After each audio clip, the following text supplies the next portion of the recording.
It works. Morning. Morning. Morning. Hi.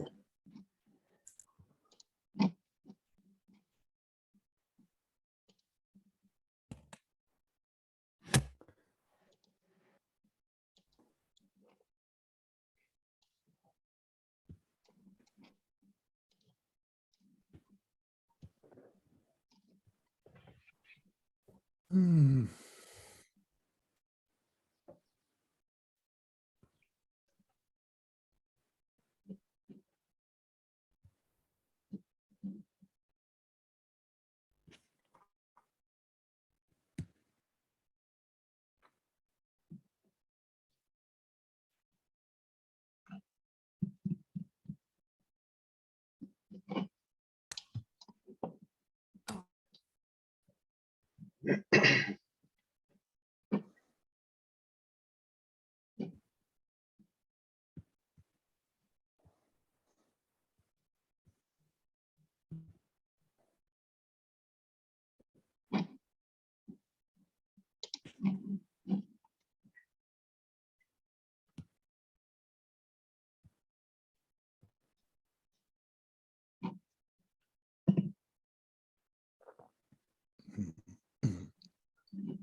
Everyone's very subdued this morning.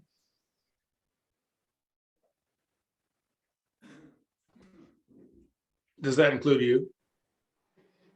Apparently.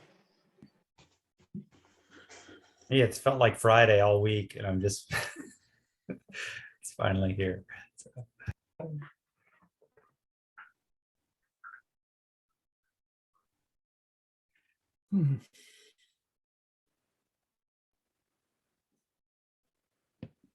Hmm. Well, it's better than it feeling like Monday all week.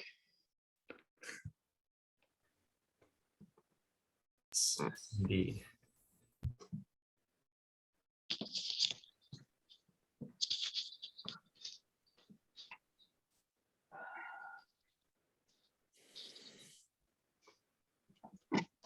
Hmm.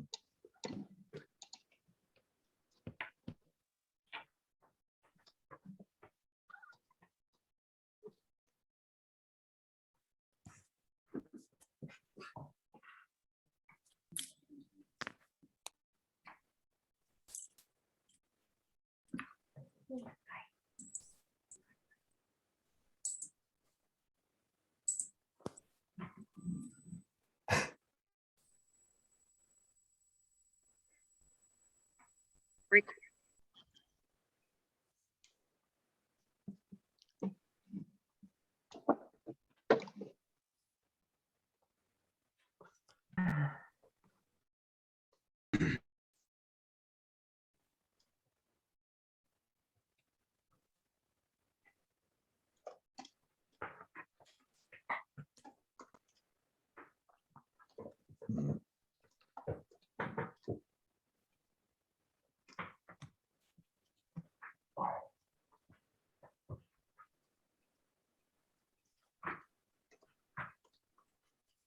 Well, we're waiting for Sandy to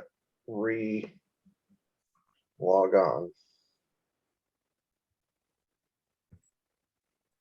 So Marcia, the Chardonnay is back in the county. Are you feeling that vibe yet? Anybody? What does that mean, Krista? Oh, Marcia is, she's just kind of a unique human being, and she. No, I mean, what does that mean that she's back in the Oh, county? she's visiting. She's back up from Santa Fe. Oh, She's here oh. to move furniture and meet with the new BLM manager and Just temporarily. kick up a little dust, probably. Yeah. Yeah, okay. Yeah, she arrived That's last night. good. I think she's around for a week or 10 days or something. And there is a new manager has been appointed? Yes, I think her name is Bree Chartier. Is that right? Yep. Yeah, we couldn't get just a Jones or a Smith. We had to go from Deschardonnay to That's right. Chartier. Yeah.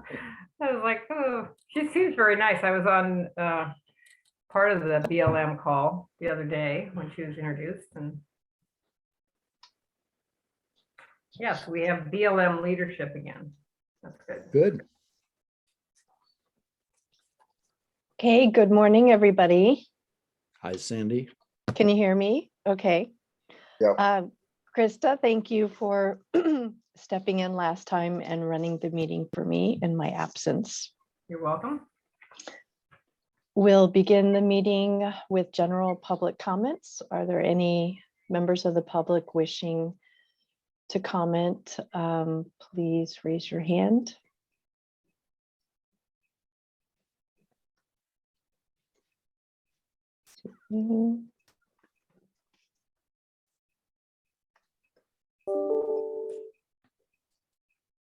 I don't see anybody. Am I missing We have anything? two, Yeah, we there have are. two hands There up, are? Kathy. Yeah, Kathy Morris and Okay. Steve. Kathy's Okay. first. Okay, Kathy, go ahead. Hey, this is just a quick one. Some people in our community are curious about the Mount Entrance parcel that's for sale. Where is that listed?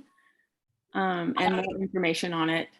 So okay.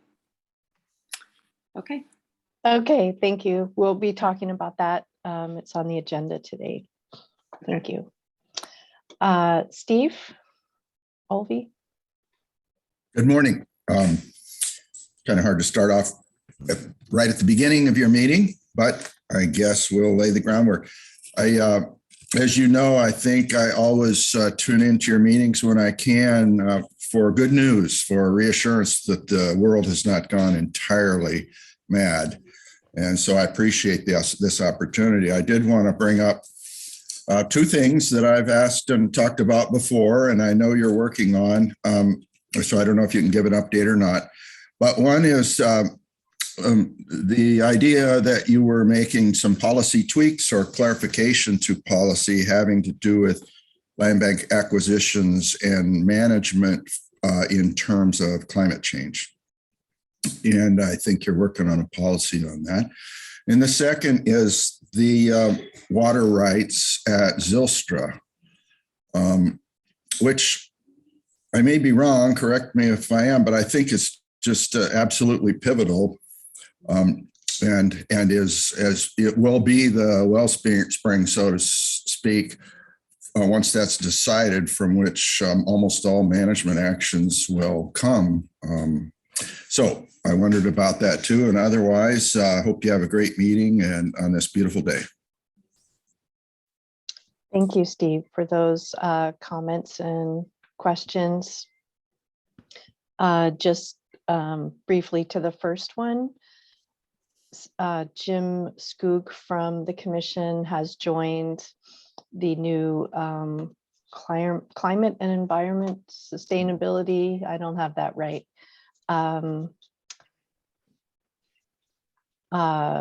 As the representative from the land bank to that newly formed Department of Environmental Stewardship, so that the land bank can be part of a comprehensive countywide plan and see how we fit within that. So I think we decided, instead of just going off and starting our own policy that we should plug in and be part of the overall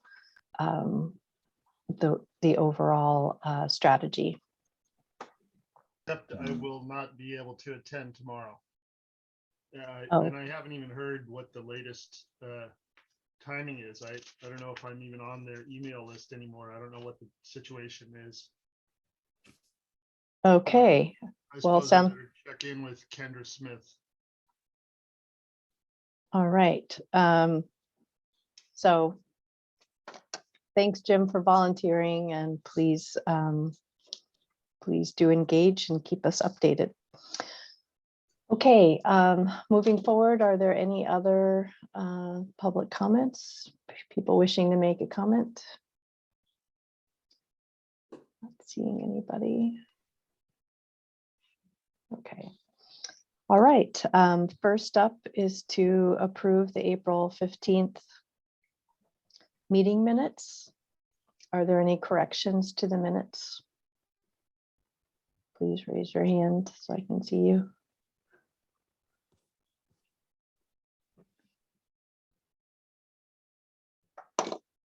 I would say that's a no. The minutes were excellent from someone who was not able to attend that meeting. That really brought me up to date. So thank you. So with no changes, the April 15th minutes are approved.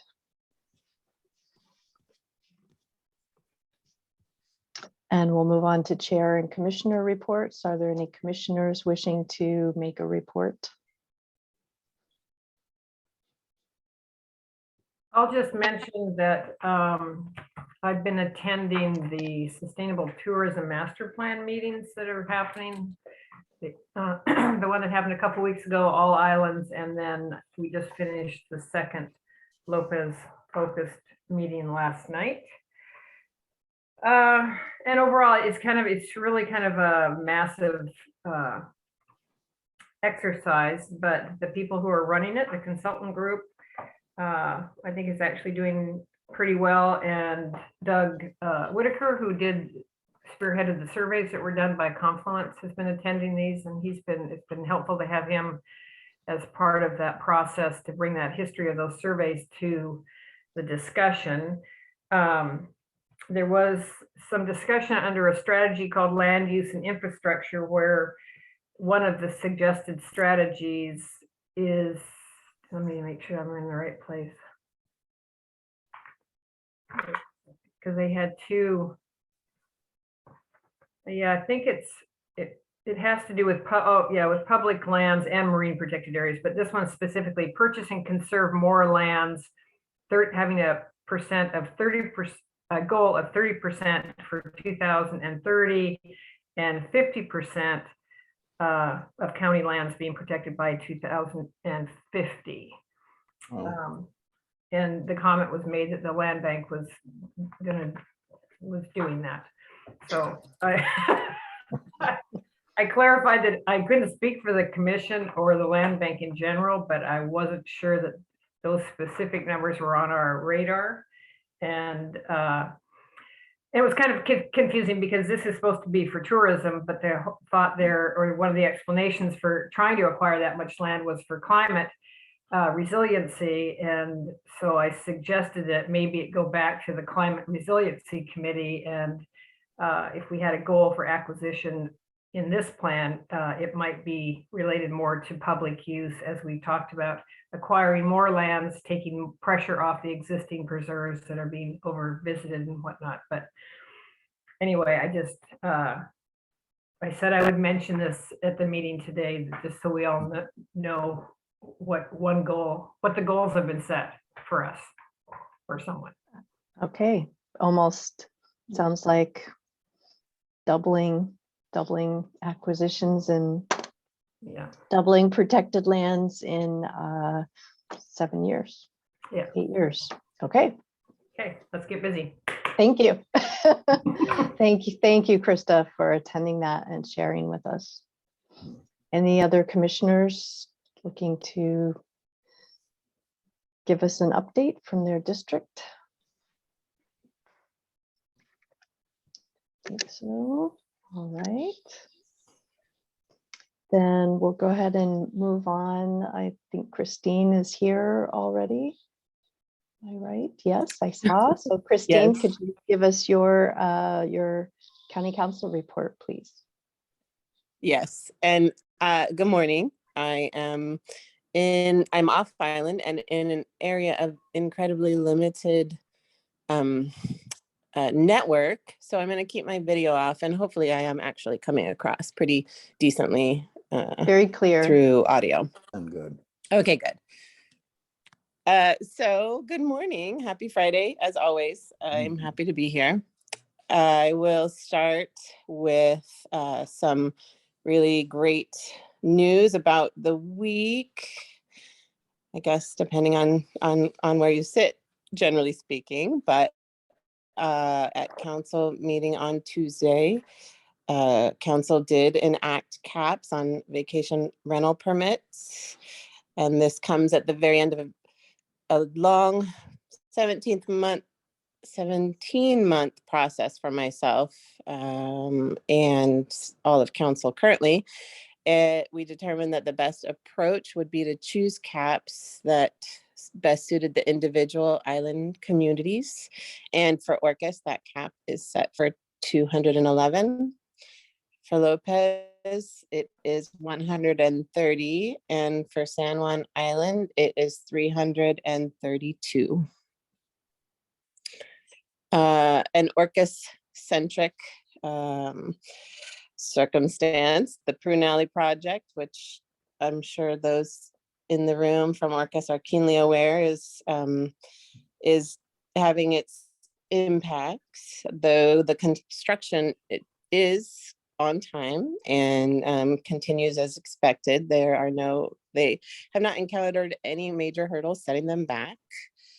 One of the problems is the reduction of the availability of parking. And I know that that is really problematic for many people, residents, businesses, and visitors. So an interlocal agreement was established for public parking with the Orcas School District. And that means that starting June 22nd, residents and visitors and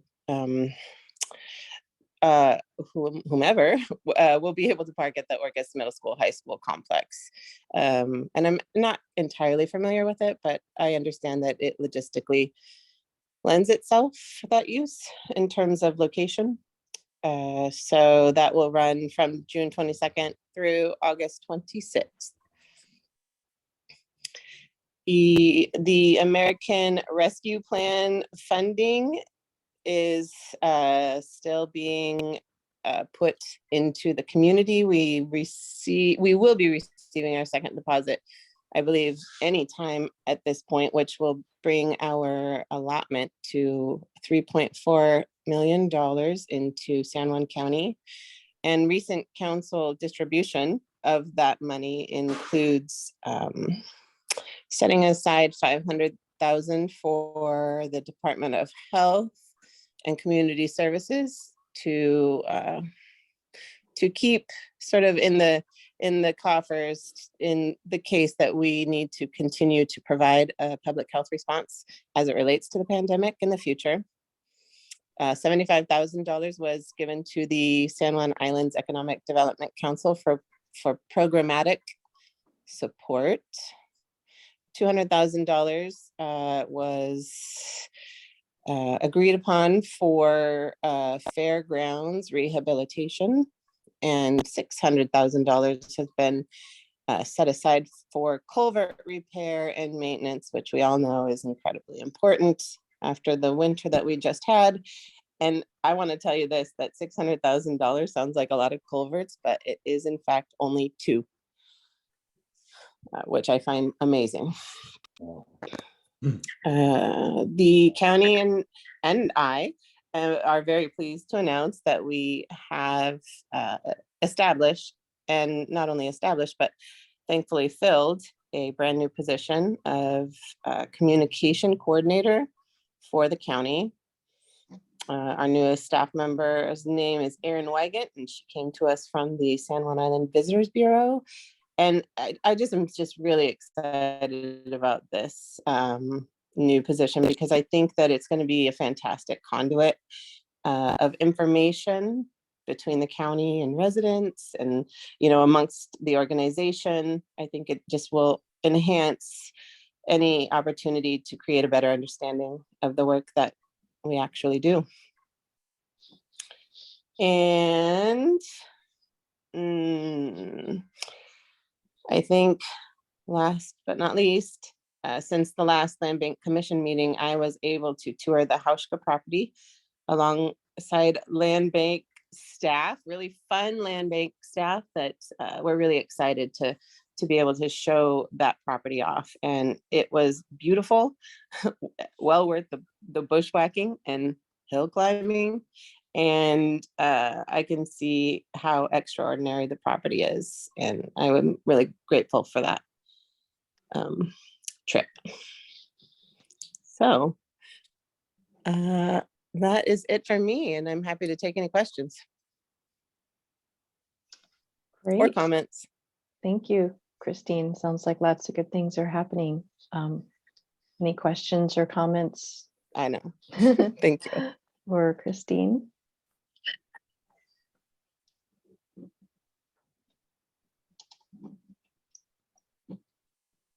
All right. Thank you again, Christine, for calling in. And we will go ahead and move on to the first amended budget proposal with a presentation by Lincoln. Okay, we're gonna have a little bit of an issue here in that we've got the public hearing scheduled for 9:15 and we're I running. see. We're well ahead way of that. early. Okay. Would you like to, let's see, 9:15. I Okay, think I could jump down to the director's report and talk about both the Lopez Community Land Trust trail easement and the Hauschka property and the resale property. Okay, go ahead and we'll watch the clock on it.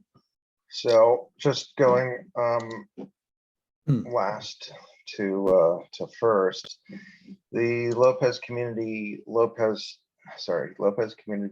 Trust trail easement is one that goes from the Lopez Hill addition north to Lopez Sound Road. And the council on Tuesday agreed to accept that deed, so we'll be recording it.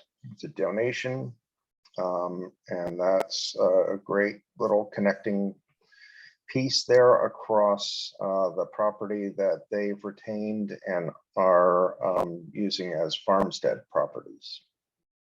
So a nice little connector piece. We'll see what other trails emerge in that area and around Lopez. On the Hauschka Katy Mountain parcel, council also voted to accept that deed on Tuesday. So we'll be moving forward to closing that 40-acre piece by the end of next week. So everything's gotten to the title company and looks like it's on track for that. The resale of the Entrance Mountain parcel. So just a recap of what's happened there. When we purchased Entrance Mountain, it was done in a number of different parcels. There were 3 original parcels. The 2 larger ones we're retaining, and there was a donated 3rd parcel which connected those 2, and those will remain as land bank preserves. There was a disconnected 10-acre parcel to the north, and that was included in the conservation buyer program. We were looking at that this year and decided, well, maybe it's time to do something with it. So we had a discussion about market value of that property. We have a neighbor who's quite interested in purchasing it. We decided that we would accept a certain price, but all of that is tentative, and it would be resold with a Forever Wild conservation easement on it. And that would dramatically lower the market value. So where we are with that is that we've shared drafts of a Forever Wild conservation easement with the neighbors and a draft of a purchase and sale agreement. We do need to have an appraisal done on this property before we can go forward with this. One of the complicating factors is that we think that their offer is above market value. However, it is structured in two parts. One being an $80,000 actual purchase payment and then a $30,000 donation. But the way this is going to work, I think, is that we will have to have an appraisal done, and that 80,000 figure will have to exceed appraised value for this to actually happen, because we cannot contractually obligate them to the rest of that donation payment in a purchase and sale agreement. So it's a little bit tricky here. And our next step really is just to get the appraisal done and see where that lands. Hopefully it'll go forward. If it doesn't, we could potentially make it available to the public. I don't know. It's hard to see who another buyer would be willing to buy a parcel with a Forever Wild conservation easement on it, up a private road. It just doesn't seem like there'd be a big market for that other than neighbors. So that's kind of where we stand on it. Krista, question? So Lincoln, to kind of speak to a little bit of what Kathy mentioned, or the question she asked during public comment. So is there, when we have properties like this, do some of these sales come through just casual discussion with neighbors initially? Is there, it doesn't sound like there's any county requirement that we publicize this for sale. I'm just kind of curious about that myself. The requirement is that we sell at or above market value. That's really the only requirement that we have. Okay, thank you. And we have been talking about it in probably half dozen meetings publicly. Right. Yeah, no, yeah, I knew it was out there, but it was just Yeah. kind of an interesting Yeah, question. question. Like, is there some, doesn't sound like there's a requirement that we have to advertise it for sale or list it with anybody or whatever. I do know that I understand the having to get above appraised at or appraised value, whatever. So that's just good to know. David, question? Yeah, so Lincoln, when you say a $30,000 donation, what's that? That was the potential purchaser's offer. They're interested in paying basically fair market value for the property and willing to pay us a premium, but they would like to have the ability to get a tax deduction on that donation. So in the end, you know, we should end up getting well over market value, and they can take a tax deduction on that part of the purchase. But it contractually, we've just got these complicating issues that the purchase price separate from the donation needs to be market value or above. So you're proposing to make a $30,000 cash donation to the land bank Yes. so that the county can accept a donation like that? We've had Yeah. I mean, I we've know had- we've had land donated for sure, but money, I haven't heard about that. No, we've had money donated. In fact, when we purchased the Taylor property in Beaverton Marsh, we had a $750,000 donation as part of that purchase. Oh, that's right, I remember that. Okay, And we'll be talking about that with how that's working with Glenwood a little bit later too. Thank you. So I'm Krista wondering, asked, sorry, go ahead. and what I think Kathy was asking, we're not obliged to list the property to try to solicit. Like, you know, we could get 80,000 and 30,000 from these folks, but you know, potentially, and I don't think it's likely, but we could get more maybe by listing it publicly. I mean, does anybody feel any concern over that? I Other don't, commissioners?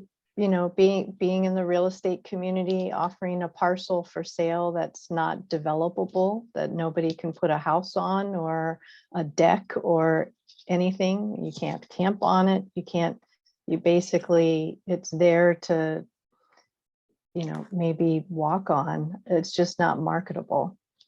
We thought about the option and we discussed the option in the meetings here about selling it with just a restricted building site. So selling it on the open market, allowing someone to build a house, and where could we site the house? And when I went down to Cascade Lake and looked up at the parcel, it was clear that, well, on the parcel, there's really only one prime building site that someone would want to build on. It's a long skinny piece, and because of the topography, there's sort of a perfect building site. If someone were to build there, that house would be visible from Moran State Park down at Cascade Lake. As you're driving around, it would be the only house visible from that area. And because of that, the commission decided it would be much better if we could sell it to get some money for it, but not have it ever built on.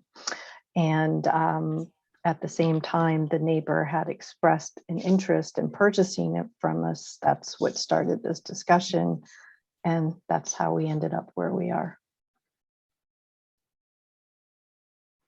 Can we go? Go ahead. I'm sorry, you're breaking up a little bit.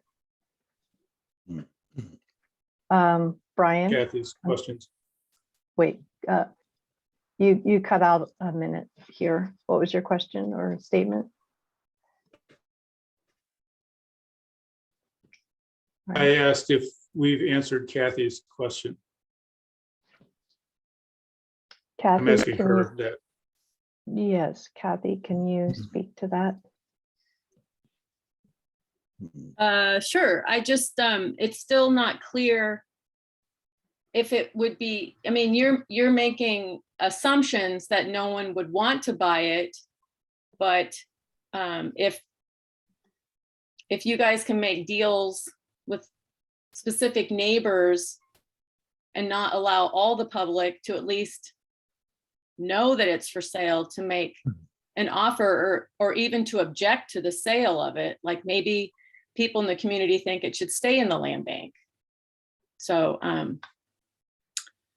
I think more people on Orcas should know about this sale. I mean, it's kind of controversial. There's people that are upset about it. So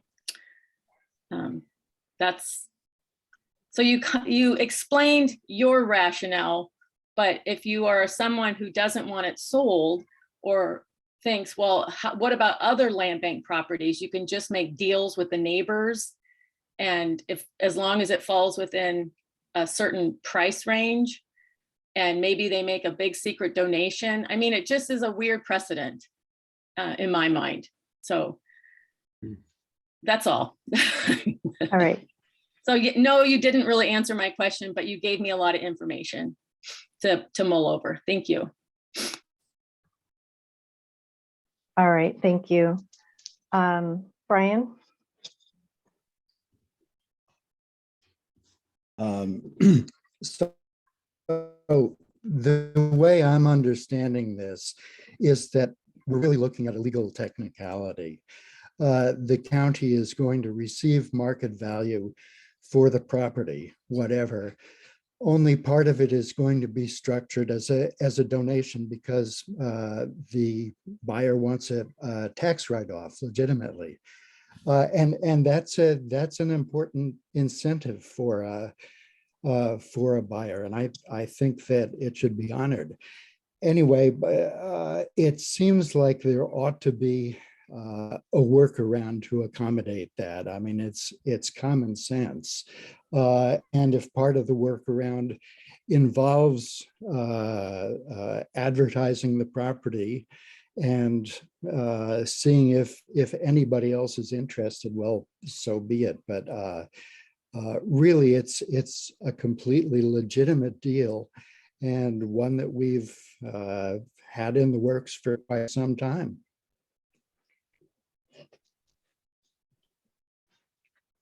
That's true. Perhaps we have a specific public hearing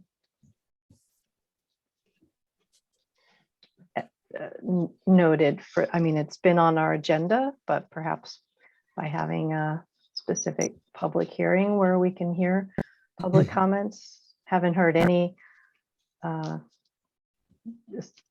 Kathy's question or comment about controversy in the community. This is the first that I've heard about it. So, David? Yeah, if we have time to do that, we should the Yeah. public hearing on this. Kathy's saying that people are upset, not naming any names. I'd rather hear directly from whoever's upset. Yeah, I think that's a good idea. So thank you, Kathy, for bringing up this question. Hey, Lincoln, Go from there. what's, oh, sorry, Sandy. What is the cost of an appraisal and how quickly would that happen? My guess is that the appraisal will cost us 2,000 to 3,000, something like that, and probably would take a month or so to have completed. It's a little bit more, you know, the appraisers we use are used to doing these kinds of projects, so it's not just a simple valuation of a piece of a 10-acre raw land piece. It's also accounting for that forever wild conservation easement. Thank you. Has that been already ordered, Lincoln, or? I haven't. The appraiser I'd like to use has been working on a couple of other things, including Glenwood and actually some other county projects now too. So, but I've been intending to commission that with him.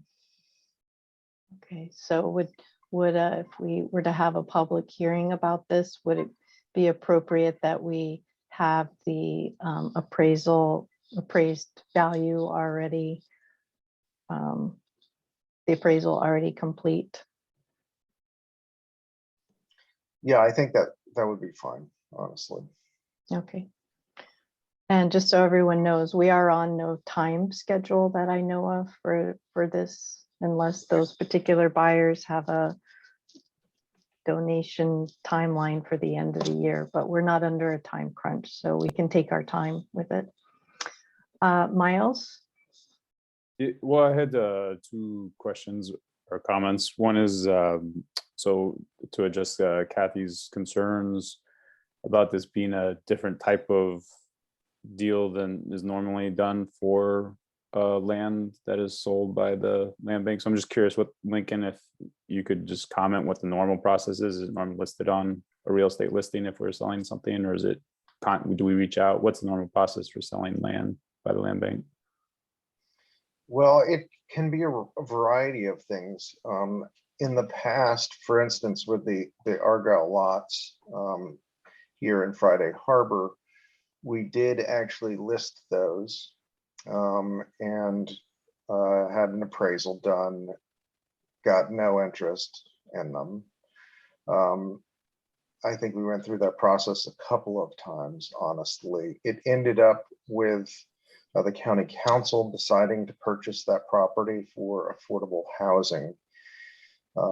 And so there was also another complication in that the intention of that purchase was to preserve the historic character of the neighborhood. So we put a covenant in place with the town requiring whatever's constructed there to be to conform with the town's standards for historic standards for new construction. So it has to basically look like it fits with the neighborhood. So that was one. We have not sold a lot of property, quite honestly. So it's not like we have a neat process. They're all kind of different. If we had a piece of property that was, for example, one of the other ones that's been sitting out there as a potential resale is the Anderson property on San Juan Island, which is a 40-acre tract at the corner of False Bay and Cattle Point roads. If we were to do that, we would probably list it and see, what kind of interest we had in it. There no decision was ever made in terms of restrictions on development. The intent in purchasing that property was to preserve the view from the road, meaning pushing whatever development might happen over the crest of a hill. So it just wasn't visible from the public road. But we've kind of held off on that one, and I'm not sure it makes a whole lot of sense for us to proceed with reselling that at this point. So there have been a few different ways we've done this. What I would expect here is that we could list this property. However, that's gonna, if we have someone emerge as a buyer, then we're gonna have to pay a commission on that listing. I think that's unlikely. I also think there's a decent chance that the neighbors might walk from this deal. But just a point of time here. Yeah, we need to switch over. Let's do that. We can come back to this afterward if you want to. Sounds good. All right. So I saw there were more questions. If you guys can hold that till later, Lincoln will go into the first amended budget proposal. All right. And public hearing. So you do your presentation first and then we ask for comments? Right. Okay. So I am going to share my screen here. See if I can make this visible. Always a challenge. Can everyone see that? Is it readable? No.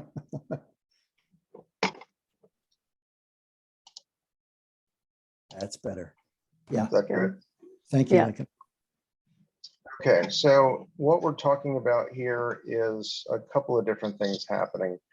One, we had some acquisitions that were part of a 2021 budget, and we didn't do those in 2021, so we needed to carry them over into the 2022 budget. So there's some of that happening.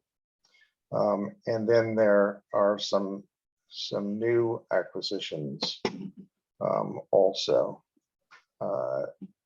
or confirmation of acquisitions. So the big issue here is talking about first beginning operating cash. That's down a bit, and we'll cover the reason for that down here. Another addition, this donations from private sources. That is the contribution from the San Juan Preservation Trust, assuming we go ahead and close on the Glenwood property. They would be making a $1.5 million donation. However, there's also a cooperative agreement, if we move forward with this, that they would purchase a conservation easement on the property for 50% of the total and 50% of the closing costs. So the 1.5 million is what they can put toward the project. Now they would be putting the rest of the 50% toward it when they're able to have those funds in place. This $3 million loan, that is part of the Glenwood deal also. You all remember we talked about that, and that was approved in last year's budget, but we had to carry this over. So it was never put into the 2022 budget. Since the transaction didn't happen in 2022, we had to carry it over. So other things, you can see the dramatic increase in acquisition costs, and I can cover that as we move down the screen here. This one, the Hauschka property, there's a little bit of confusion over this one. We had in the 2021 budget 2 acquisitions from the Hauschkas, the Katy Mountain one and the Prohaska Road one. The idea was that there would be a $200,000 down payment on each of those. And then we would repay them both over a 4-year period. The Prohaska Road one is held up because of a lawsuit by neighbors over the road itself. So I had thought maybe we would just make the $400,000 payment toward the Katy Mountain one. That's not what the Hauschkas want to do. So in fact, we're making a $200,000 down payment. And this item should be broken up into Katy Mountain and Prohaska Road, each at 200,000. So no real change in what's going on there, just a redistribution. Jumping past Glenwood for a minute, the Higgins purchase, the reason that's on here, we've concluded this purchase, obviously. It was supposed to be concluded in 2021, so it was not budgeted for 2022. So this is just carrying it over into 2022, and that one's done. So we come to Glenwood Inn. We have an agreement. The Preservation Trust negotiated a purchase and sale agreement with the seller for $6.5 million. We have agreed to assume that contract with a price reduction down to $6,350,000. Everyone needs to be aware that we had this property reappraised. The appraisal came to $6 million. So we're talking about acquiring this property over appraised value. Not that much, but we did get them to at least drop 150,000 off of their 6.5 requirement. In the end, when the Preservation Trust is able to purchase the conservation easement, we'd each be contributing 50% of this. So this number here, the 6.580, should be reduced by 150,000 as we move forward with this budget. Going back up, just so everyone's clear, what this means. This is hard to navigate. The restricted acquisition reserves. So after all of these expenditures occur, this is the amount of money that would be left in the Conservation Area Fund at the end of the year. Keep in mind too, that we're still looking at a $4 million number for REIT revenue. That's looking pretty low at this point, but we just don't know what's going to happen over the rest of the year. But if that comes up, which seems likely, this number also will come up. So questions about the Conservation Area Fund budget?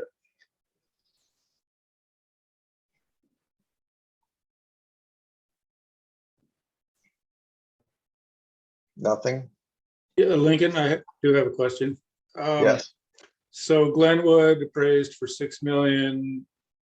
The eventual contribution by the county, by the land bank, will be about half of 6.35 plus half of the closing costs, I guess. So if that's the case, we're well under appraised value in terms of what we're putting in dollar wise. Yeah, Is that a correct understanding? exactly. Okay. And we're relying on the Preservation Trust to be able to raise some money to make that the case. Right. They do have a $3.3 million grant proposal into the Puget Sound Action and Recovery Fund. And they've been invited to submit a second, they made it to the second round, basically, which is quite promising. And that would also include money to demolish the cabins, the 3 cabins on the beach and 2 that are up on the bluff, which would be quite helpful. Thank you. I can't, Lincoln, could you stop sharing your screen? Yes.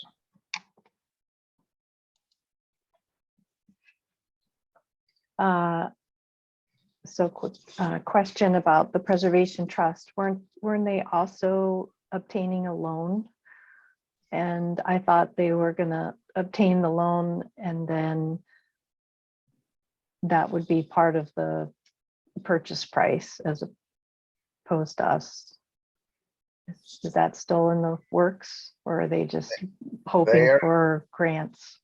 Well, they're hoping for the grant, but at closing, they are borrowing that 1.5 million. So they are borrowing that against other trust assets.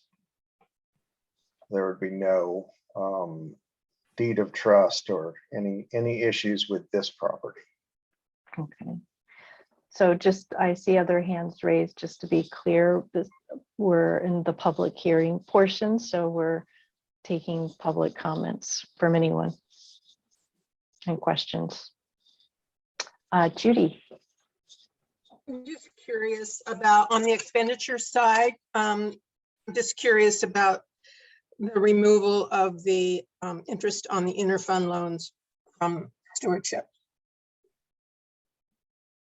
So Judy, the reason that was removed and that was direction from Mylene, it's because we're making this purchase in 2022 and she doesn't want that interest transferred until a year later. Originally in the budget, this was going to be a purchase done in 2021.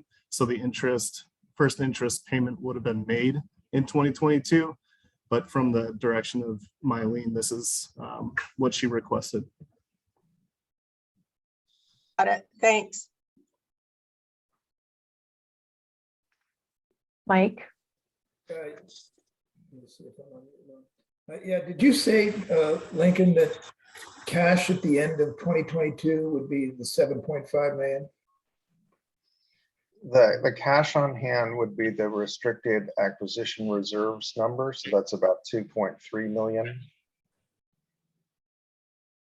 Oh, that's what would be cash on hand at the end of the year if all of this happened according to the schedule. And how, and what is that? That's for both funds? Or is that just for the acquisition fund? Yes, that's correct. So how does that compare to our normal cash balances that we normally carry to cover stewardship and all the other stuff we want to do in the future. Yeah, that number fluctuates quite a bit depending on what's happening, what transactions occur or don't occur. The commission's had conversations about this number over the last, I don't know, at least half dozen years, with an idea that we wanted to retain at least a year's worth of operating funds in reserve, which would be about this number, quite honestly. At one point, the commission set a $3 million number as a goal, not wanting to fall under that $3 million mark. So this is under that, there's no question about it, unless the REIT revenue is higher than we're anticipating at this point. Yeah, and it looks like at least through April, we're running at about a $4.5 million annual run rate. Now that's a short, April wasn't a good month, so it's can always change through the summer. I guess my question is with payments come due, et cetera, in 2023, things that we know about as part of acquisitions we've already done, plus the operating expenditures for stewardship, et cetera. How much of next year's sort of fixed, committed expenditures, things we have to do, are covered by, how much is that versus the 2.3 million of estimated cash at the end of the year? Do you know? Do we have a cash flow for next year that shows here's how much money we're going to have to come up with? Normally it's 3 million, but we got these payments that are due and the like. We do have that. I'm not sure we have that I don't know if we have the ability to show that today. Mhm. Yeah, Mike, there's just been a lot of adjustment and fluctuation in pricing here or costs with these acquisitions in the last week or two. So we have not updated our projection sheet. That is definitely something that once we get through Hauschka, Katy Mountain, and potentially Glenwood here, I'll be able to update the projections moving forward and be able to share that. Yeah, well, so Aaron, thank you. I, for one, would like to see a schedule of what is required based on what we know today for 2023. This is a very large acquisition. I guess one of the largest we've done. And it's also dependent on a preservation trust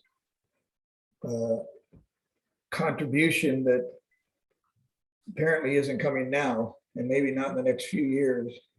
So I'm just curious about how where this sets us up for next year on this completion. I suspect it's okay, but I think it'd be good to look at. That's all I have. I do have a projection sheet where we did do this exercise last year when we were looking at the potential of purchasing Glenwood. We did break it down with our yearly contribution back, our payment back to the stewardship fund. So I do have an original breakdown of that, but not current with what the contracted price is at. So I can still share that with you later today. I can email that to you and we can talk about that if you'd like. Yeah, I think that would be helpful for me. I think it's good that the commission take a look at that and know how much of our resources are going into this and how tight it means when it comes to next year. Given various scenarios like real estate sales and we may not be able to do deals for a while, I suspect. Okay. I'd like to make a point of clarification. I think Mike asked if this reserve, the 2.3, wherever both the budgeted and the now proposed, I thought I heard him ask if that reflects both funds, and I thought Aaron said yes, but I don't think that's right. I think this is the conservation fund and the stewardship fund is separate. So this figure of 2.3 does not represent the total between those two funds. I think that's what I heard Aaron say, and if he didn't say that, then I apologize. I think, yeah, because I think that was one of my questions, but I don't think what I heard was not accurate. Yeah, I'm not sure. I don't remember saying that, and I'm aware that both are different, but like you said, you corrected yourself in the statement that those are two separate funds, but there is impact because we do make transfers specifically with this loan from the conservation fund that will affect the stewardship fund going out, repaying the loan. Right, the loan from the stewardship fund to the conservation area fund. We haven't looked at the stewardship fund budget yet. If I might, so that there is an analysis of the stewardship and management fund that shows, I think, $1,668,000 as ending operating cash. So the two of those is about 4 million, sort of free cash to cover expenses, normal recurring things, plus one-time payments that are required because of previous deals. So my question is, and was, if we're gonna have 4 million at the end of the year, how comfortable are we with that between the two funds? So I'm new to this. I have a sort of a finance background, so I kind of gravitate to that sort of thing, and just need clarity. So let me pull up at this point the stewardship fund, so you can take a look at that.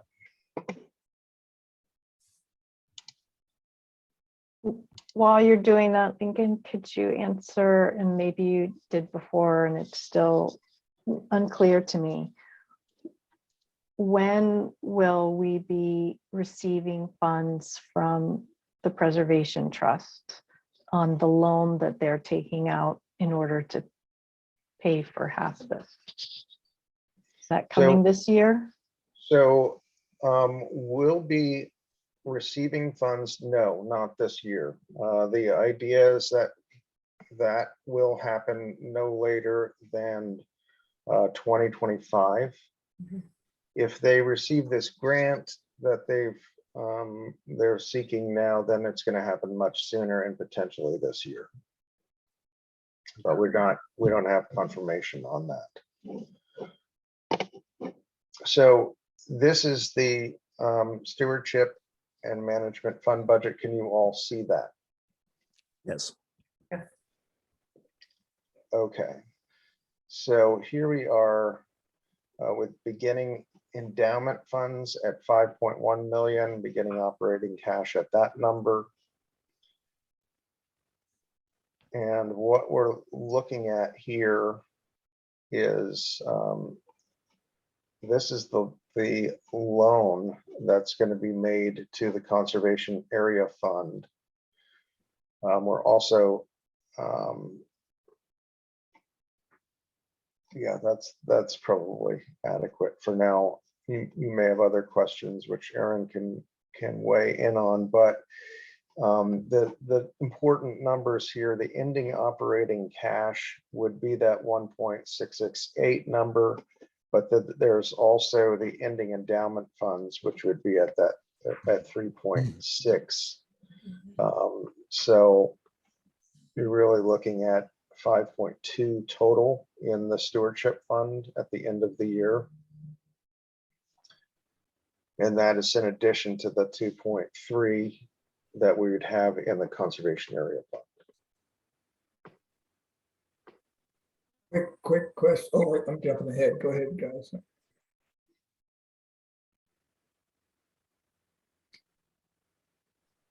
Stop sharing, Lincoln, so I can see all the faces.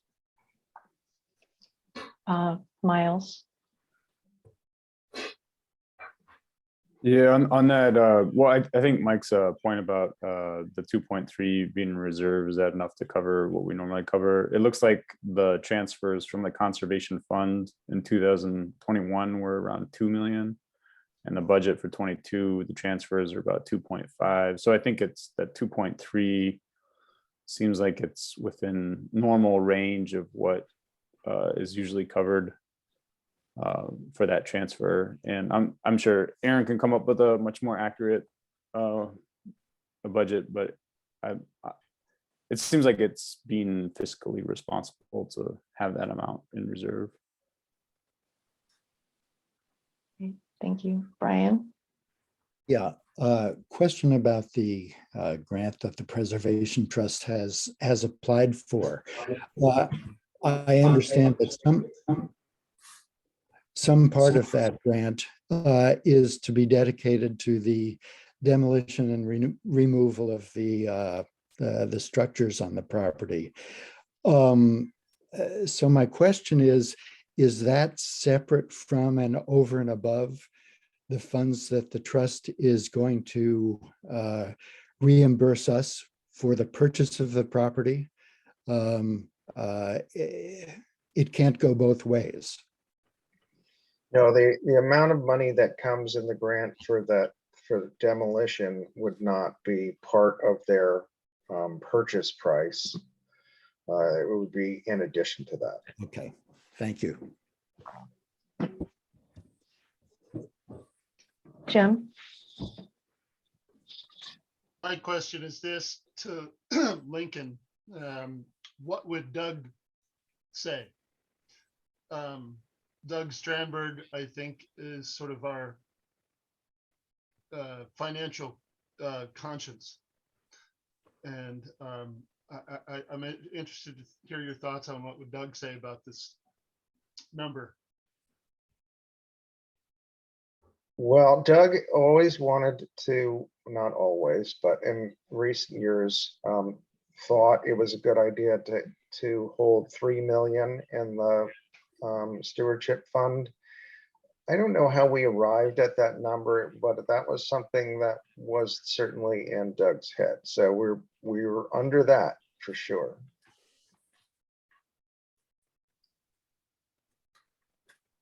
Krista?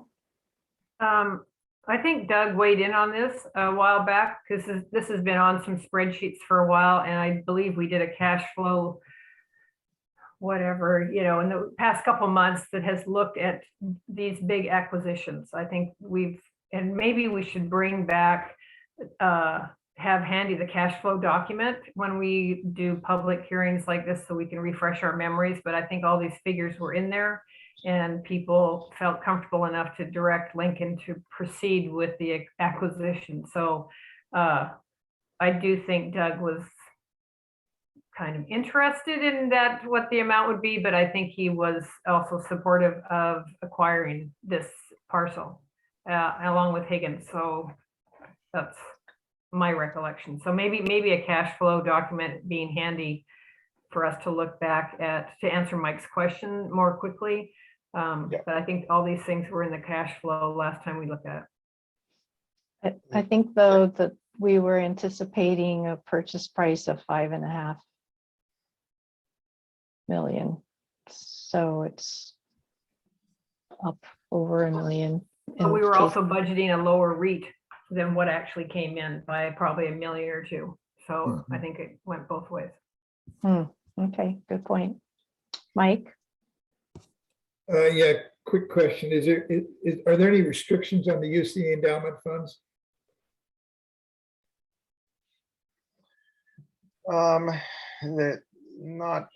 Not really. They're set aside as quote endowment funds. Keep in mind that we can't actually invest them as you would an endowment if you were a nonprofit or other entity, because our investment options are so limited. But the idea of the endowment funds basically is to hold that money in reserve in case the REIT is not reauthorized. And the next opportunity, the REIT is authorized through the end of 2026. So this is, So- I'm sorry, go ahead. No, so basically, all of this money would be repaid into the endowment a year ahead of that, at least. So this is a loan from the endowment fund? Right. Okay. And the other thing is, we're sort of carrying the Preservation Trust interest in this property. I mean, could be 2-3 years, interest-free. I'm wondering what the logic is behind that. And we're basically funding their part of this deal for a few years. And maybe I'm not thinking about it correctly, but I wonder about whether or not we should get rewarded for that. Whether we should charge, whether there should be some interest for us carrying their interest in this thing. And maybe it's just not much value, so it shouldn't have an interest rate. And maybe the interest rates are so low it won't matter anyway. But anyway, they're going up. So we have done this kind of thing with the Preservation Trust on a number of occasions. This one's a little bit different.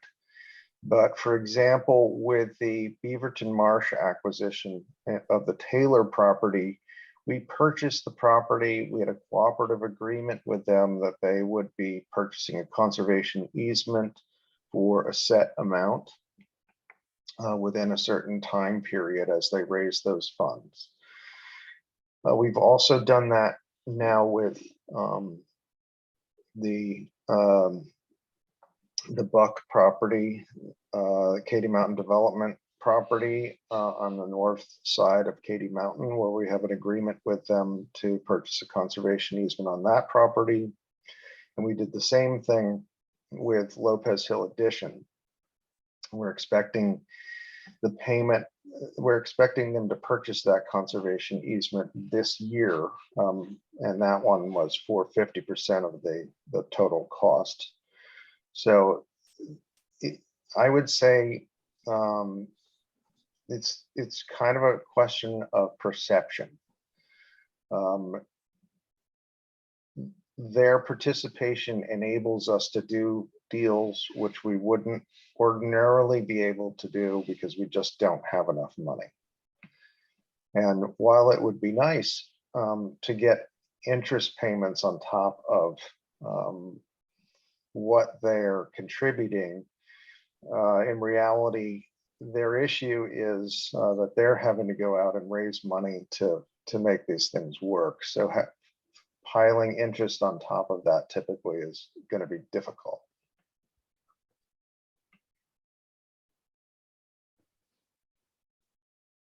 Krista?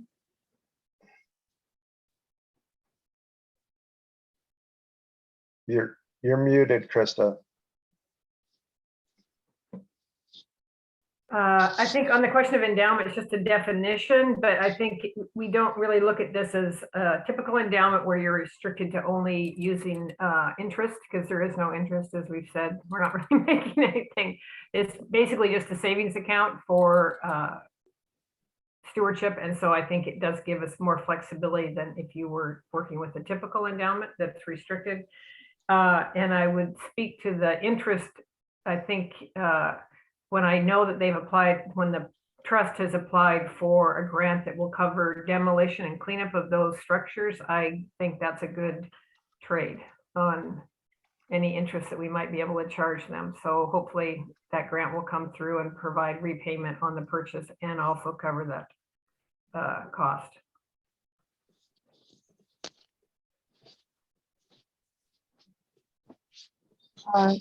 Question about, I know it's not part of this this particular discussion, but in thinking about the expense of getting this property to the point of allowing public access.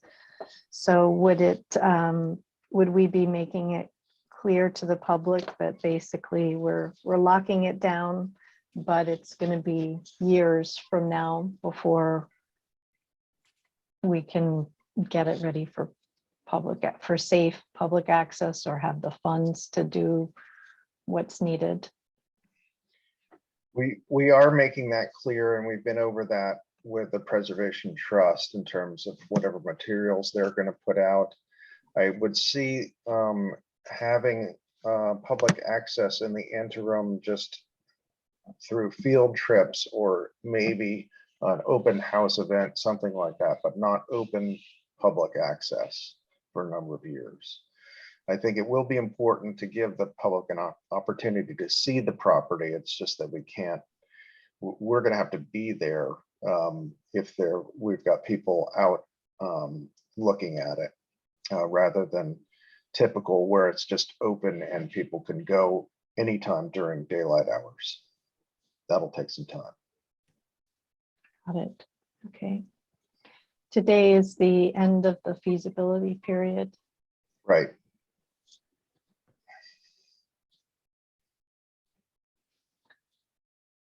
All right. Are there any more questions or comments for Lincoln regarding the amended budget proposal? So, Oh, Sandy, I see can I jump Nancy. oh, go ahead. Nancy. Yeah, can you guys hear me okay? Yes. I just wanted to say that I think we're all kind of taking a big leap here, a leap of faith. And it's a big step for the Preservation Trust. And then, I know it's a big step for the land bank. And it's such an important thing to be providing for the Orcas community, as well as other visitors and people who go there. So I would say that we're going to be working very, very hard to make this happen on our end and feel pretty confident that we can get to the finish line easily, given the community there and the interest in that property. I would say a couple of things. First is that the grant that we've applied for we should know by the end of the summer how that stands for us. And as Lincoln said, it's looking very promising. So we're feeling good about that. But I think we have an opportunity. So I'm appreciative of what you all are doing, and I'm excited about this, that we're able to pull this off, hopefully. Well, we'll know by the end of the day. Thank you. Nancy? Sandy, if I may, Yeah, to go ahead, Nancy. Brian. Yes. Nancy, you're speaking as a member of the Preservation Trust trustees. And I assume that your whole board has vetted this thoroughly and authorized the trust to go forward on it. So you're expressing the confidence of the whole board. In general, that is true, although there was an executive session because of timing and this falling between our board meetings where the funding apparatus was approved by the executive committee, and that happened just a few days ago, at the beginning of the week. So, but all in all, yes, the board has been following this, and we've had the same kinds of questions you've had. Yeah. But I think we have an opportunity that's presenting itself, and I think it's a bold move, and I'm excited that we're taking it. Yeah.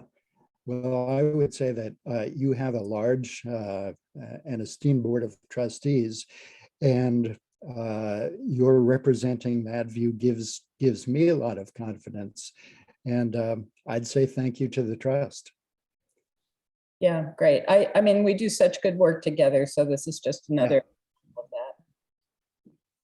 Thank you. So Aaron could pull up that projection sheet, the one we've had in place, if you all would like to see that at this point. Sure. In the meantime, Krista, did you have something you were adding or asking? Yeah, I just wanted to make sure we allow time for actual public comment, because we've kind of jumped ahead to discussion after the presentation, and So I just don't want that to get lost before we make a motion or anything. Thank you.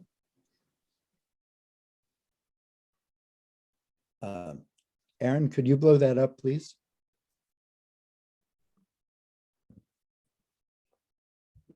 A little more.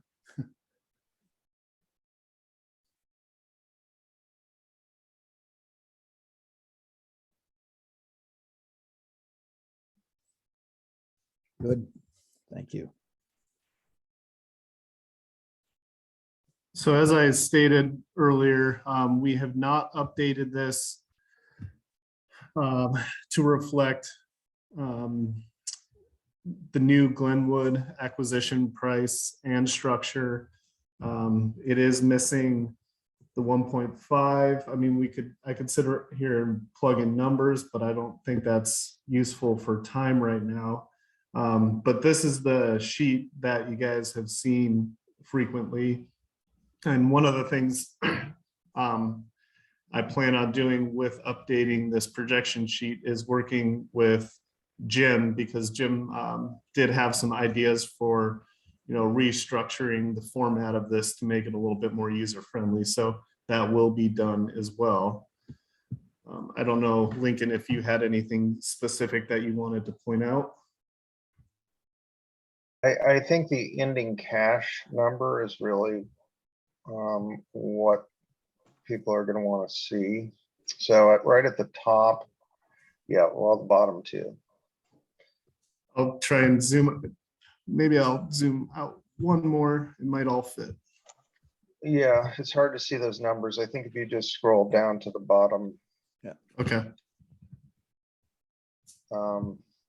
So the ending cash balance, you can see in this 3.1 is what we were projecting for this year. The highlighted yellow here, the 2.9. This was prior to the increase in Glenwood. Okay, so that's for 2022. Correct. Right. Oh, This is there, 20. yeah, there it is, 2022. Great. So that's where we were, but obviously with the increase in price in Glenwood, it's gone up, and so that 4.5 million you see there is now at 5. That's going to be our contribution, initial contribution. So that takes us down close to that 2.3 number.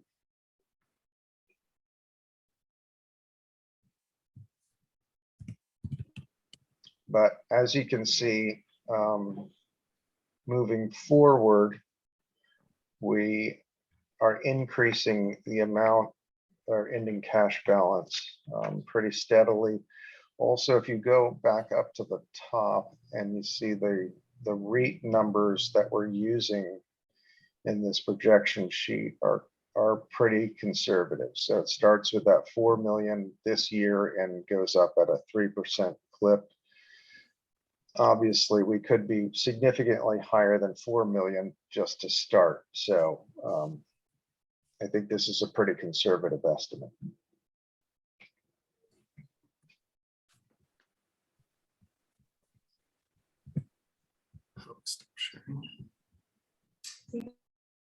Andy, Yes.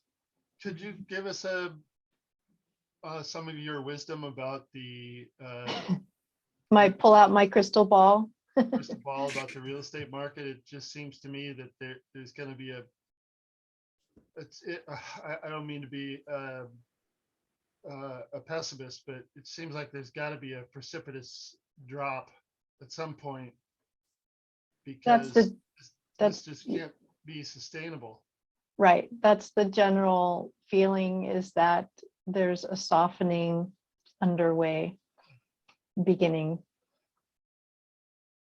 A softening or a Cliff. Well, it's hard to say. It's just really hard to say. I'm still seeing things go pending very quickly. We have a lot more inventory, at least on Orcus, that has come on the market all of a sudden. And but what I wonder is the high end, which has been responsible for a lot of the big increases in our REIT, how sustainable that is. I just wish I knew, but agree, things don't continue to go up and up forever. There's adjustments underway. I So will. I feel good about keeping, I'd rather be cautious, conservative on the number, I think. That's good. Go ahead, Lincoln. Yeah, Aaron, can you just update us on what the current, where the REIT is for May at this point?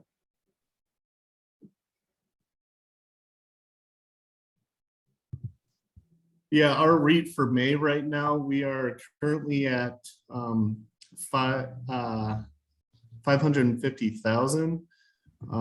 We did have one day specific in May that there was a $36 million worth of sales within the county. So in one day, I believe it was the 16th of May, we had a almost $70,000 REIT revenue day, which, as you can see here, we're about 200,000 off of pace from 2021 at the end of April. For the month of May, it does look like, here we go.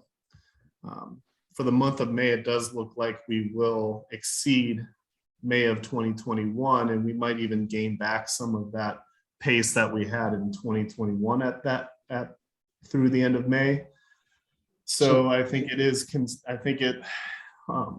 realistic that the potential for us to significantly exceed our current budget of 4 million for the month or for the year is a good possibility. Is everyone done with this projection sheet? Can we pull that down? Yeah. We're trying to figure out how to unshare.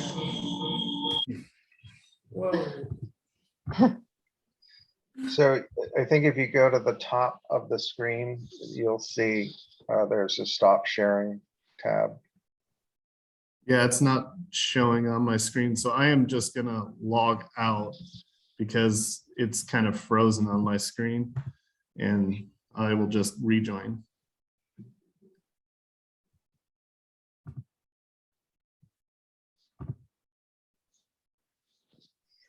That's one way So- to do it. Is that all of the questions from commission? Can we go ahead and open it up to public questions for the public hearing portion? Yes. Yes. Okay. Are there any members of the public wishing to ask questions or comment? We're about flushing out a few things with the hybrid model this morning.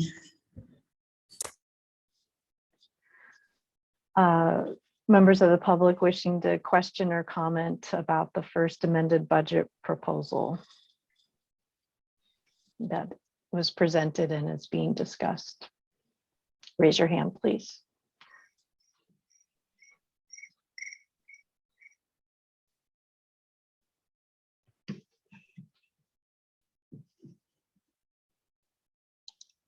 Okay, I'm not seeing anyone. Have I missed anybody? Yep. All right, so is there a commissioner willing to make a motion for adoption of this first amended budget. I move to approve the first amended budget for 2022. Second, Okay. All in favor? Aye. Aye. Aye. Aye. Any opposed?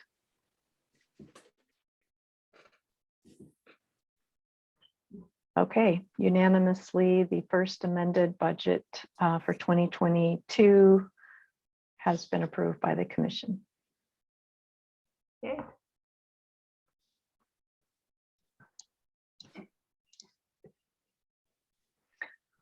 All right, so we have a break scheduled at 10:10, and I would recommend, can we go ahead and take, I feel like we need a 10-minute break now. Second. Okay. All right, so we'll come back at 10:10.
Hey, Lincoln. You gotta say.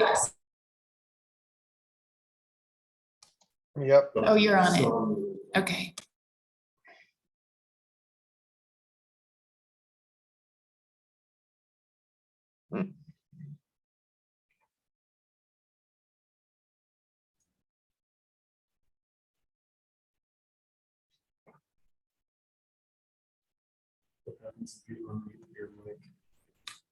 I just did. Okay.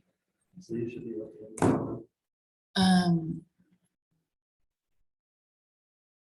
It's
Right,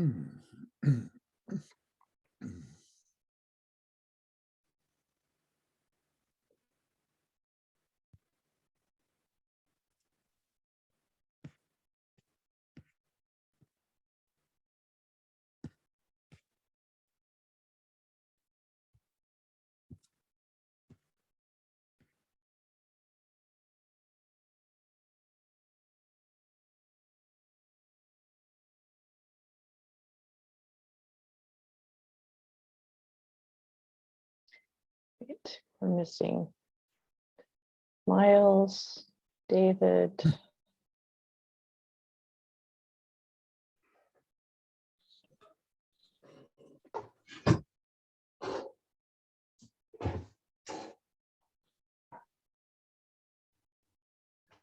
Okay, I'm going to go ahead and reconvene the meeting.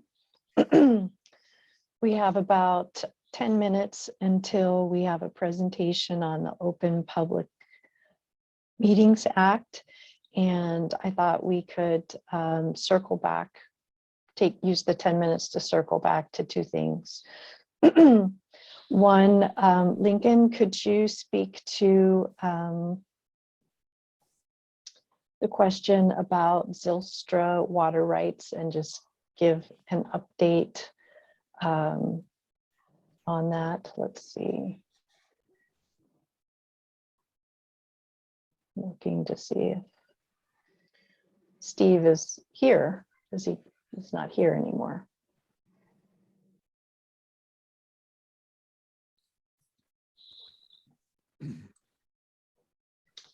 Anyways, he's not here, but since I asked the question, could you just give a statement of where we are with that?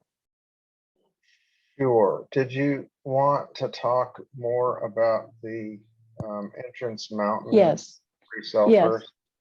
I was going to do both, but we Okay, could just go right to that. Since Steve isn't here, we can talk about water rights at another time. Yes, Entrance Mountain, let's decide about public hearing and if we are ready to do that next month. I had said that there's no time pressure on this, but in a way, anything real estate related is time is always of the essence. Things shift in people's lives. And, you know, we have a buyer who's been kind of been interested in this for going on maybe 9 months now. And the market's changing and cash flow can change. So it would be better to get this resolved sooner rather than later. I certainly don't want to ignore any potential public controversy, and maybe what it is the information isn't out there, that you know, maybe it's just word on the street, Land Bank is going to sell Entrance Mountain without having all of the facts at hand.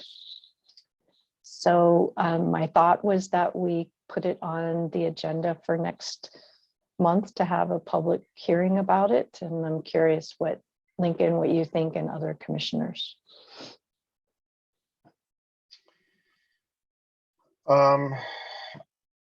I need to look at the county's, the disposal of land bank property in the land bank ordinance.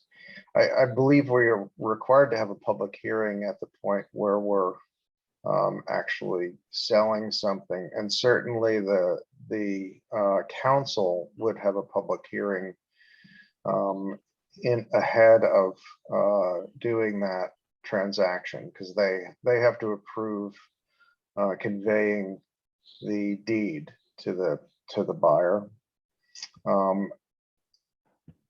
But I don't know, I'm happy to, I think it's totally appropriate for us to put it on the agenda and advertise it as to the public and have a longer conversation about it. I don't know that we need to call that a public hearing. I don't think we're at that stage yet. Maybe it's a press release ahead of the meeting that has a little map that can show this discontinuous parcel and our thinking on it. Yeah, I think that would make sense to do a press release just outlining the history of this purchase and why we're proposing to resell the property, and get people's input. And we could conceivably advertise the parcel. It's hard for me to imagine. Who is going to list it? I wouldn't waste my time listing something that is just not right saleable. So I can't imagine what realtor would want to do that. Right. And I do have a concern that if we were to do that, the neighbors may just decide they're not going to go forward with it. Their options, they know that we're not going to sell the property for development, so they're not terribly worried about what's going to happen there. Right. So they could easily just decide that they're better off living next door to a land bank property. Right. Sandy, may Okay, I make Dave. an alternate or supplemental? Hold on. yeah. I'm gonna call on David and then Krista. Oh, sorry. David, go ahead. I don't think we need a public hearing so much as we just need to put a little more information out there. We have talked public coming to our meetings. I think it'd be wise to just do exactly what Lincoln just described and put out a press release with the history and the plan that we're making. And I definitely agree that we ought to try to move quickly. The offer that we have is a pretty generous one, given what we're trying to sell. Okay, thank you. Krista? My comment would be, I guess, I think it's important that Lincoln goes and we review the ordinance on, what the procedure is, what the requirements are there in terms of disposal of public land. And then I think moving forward, maybe in an effort of transparency or education, I don't know how many conservation buyer properties we have, but it might be something that could be illuminated somehow on the website, and that if people are visiting the website, they could, I think the information might be there. I think I've read through, there might be some mention of that program, but if we could list any parcel that we're actively wanting to dispose of so that people know about it there, that would be just another place where it is in the public realm. Okay, good idea. Brian, real quickly, because at 10:20 we have a presentation. I'll just agree with my fellow commissioners, and particularly what David said. I think a public notice explaining what the property is and the reasons for it, or a press release rather, is a good idea. My suggestion is that we might, in addition, put a legal notice in the appropriate places just to cover ourselves in that respect. And perhaps call for comments by a certain date in order to expedite it. Okay, so Lincoln will check on the ordinance and then we'll put together a press release and publication plan. Sounds good. All right.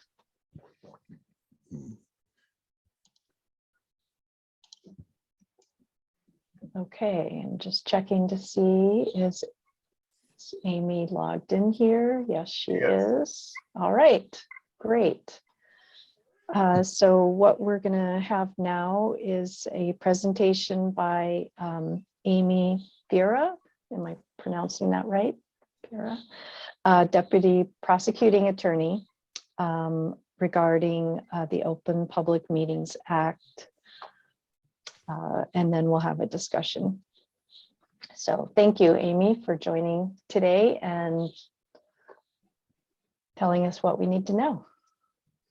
Hello, thank you for having me. I'm Amy Vera. I'm a deputy prosecuting attorney here. I don't believe I've ever talked to this group before, so it's nice to meet all of these new faces. I have put together a PowerPoint that maybe I can share. I've never tried to do this before, so bear with me and I'm going to give it a shot.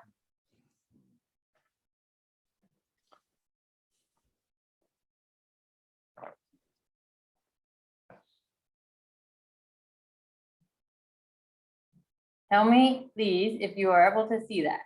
Yes. We can see All it. right. Now, the next question will be, can I actually advance the slides? But I think I can.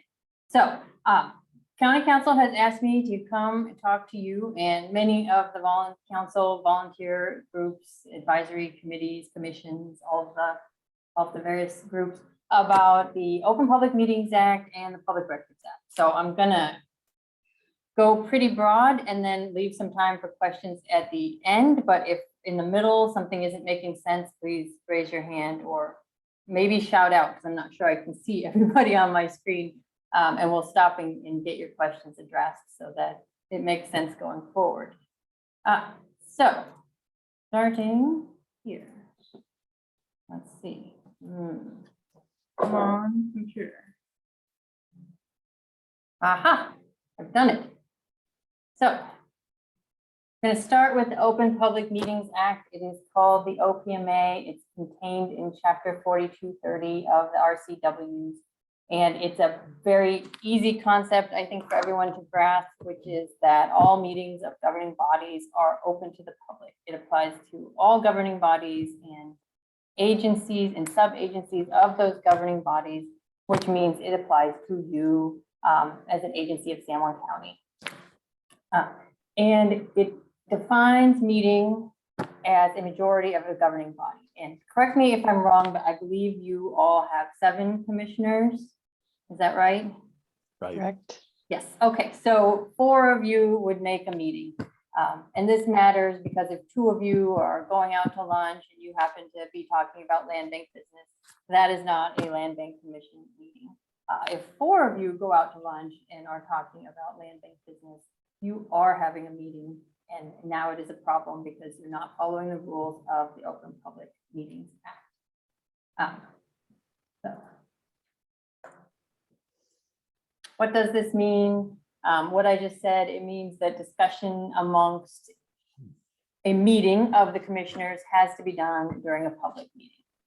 So you shouldn't be meeting in smaller groups that constitute a meeting and talking about business outside of this forum that you're in now. You also have to be wary of email or telephone interactions that can cause what is called a serial meeting. And this is where maybe 3 of you go out to lunch and have a robust discussion about land bank business, and then 1 of you goes home and the next day takes a walk with another commissioner and talks about the business that was discussed at lunch. Now 4 people have talked about business outside of a public meeting.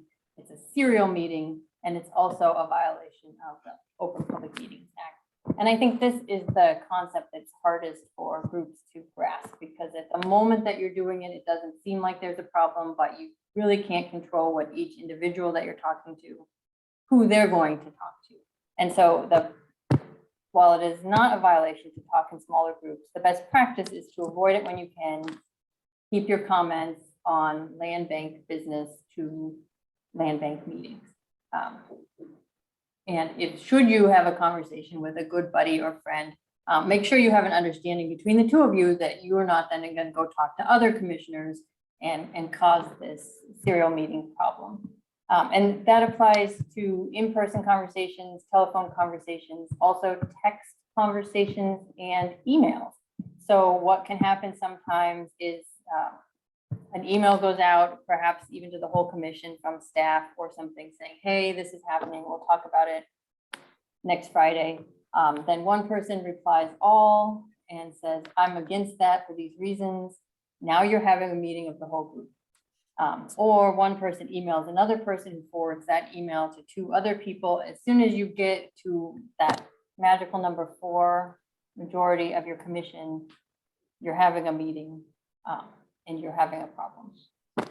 So yeah, if there's any questions about that, we can talk about it, but it's a crucial takeaway from about the Open Public Meetings Act is that really you just need to be doing it here in the forum that you are doing it now. And so that's what this slide is talking about. Avoid discussing these things unless you are in the right setting. And what about less than majority? That's what I was talking about with, yes, then it might be a serial meeting. So other requirements of the OPMA, and this is just a real easy list to run down. I presume this is all already happening, but it's a good reminder nonetheless. You have to have minutes at public meetings and you have to have those minutes available to the public. You need to have a time and a place for your regular meetings, and that information should be available on the county website. I do know that Land Bank has a separate website from the county. Presumably you have this information on your Land Bank website. It would be best practice, and I can talk with Lincoln about this later, but it would be best practice to have it available also on the county website, because the agency that will get sued in a lawsuit will be San Juan County. And it will probably say the Land Bank, a division of San Juan County, but nonetheless, it's San Juan County. So San Juan County would want to be able to defend that they had done, that it has done these things on the county website as well. So similarly, you need an agenda. It needs to be available 24 hours in advance of your meeting. So if your meetings start at 9 or 10, you have to have it by 9 or 10 the day before. Also on the website, you cannot have conditions of attendance at your public meetings. So if it's on Zoom format like it is now, it wouldn't be appropriate to have a password requirement. If it's in person, you can't require people to sign their names or identify themselves. You just have to let people come. The links to the meetings, same rule. If you have a physical location, you need to have that information available so people know where to go. It shouldn't be a challenge to attend your meetings. And starting with the next meeting after this one, I imagine Lincoln has discussed this with you already, but the governor has repealed the Open Public Meetings Act proclamation that was in effect during the time of the pandemic. It takes effect, it's sort of staggered when it takes effect, but the takeaway for here is that starting in June, you'll need to have a physical location in addition to a remote location for your meetings. The remote location is not required, but most people prefer it to have it, but you are required to have a physical location. Are there any questions about that? Because that's a change, I know. Amy, I just wanted to note that we do advertise our meetings on the county website as well. So that's happening. Okay, perfect. I assumed you were on top of all this, but here we are training on what we should be doing nonetheless. And the other new rule that is going to go into effect in June, in addition to physical locations, is the need to provide an opportunity at every regular meeting for public comment. I suspect you do this already now too. Almost every group in the county does, but it's nice to know that it's required. So we want to keep doing that good practice. And then the unfortunate part of the OPMA is the penalties. So if there is an Open Public Meetings Act violation, there are some consequences. Consequence 1 is that any action taken in violation of the act is null and void. So depending on what kind of action it was, that can be kind of not a big deal and you just redo it, or it can be a really big deal because you're far along in a process and the authorization for that process might be void and you could find yourself in a bit of a legal quagmire. And then if any individual member knowingly violates, there's personal liability. And the first violation is a $500 fine, and the second and subsequent violations are a $1,000 fine. So you certainly don't want to knowingly violate Whether a violation is knowing is of course a question of fact, but I think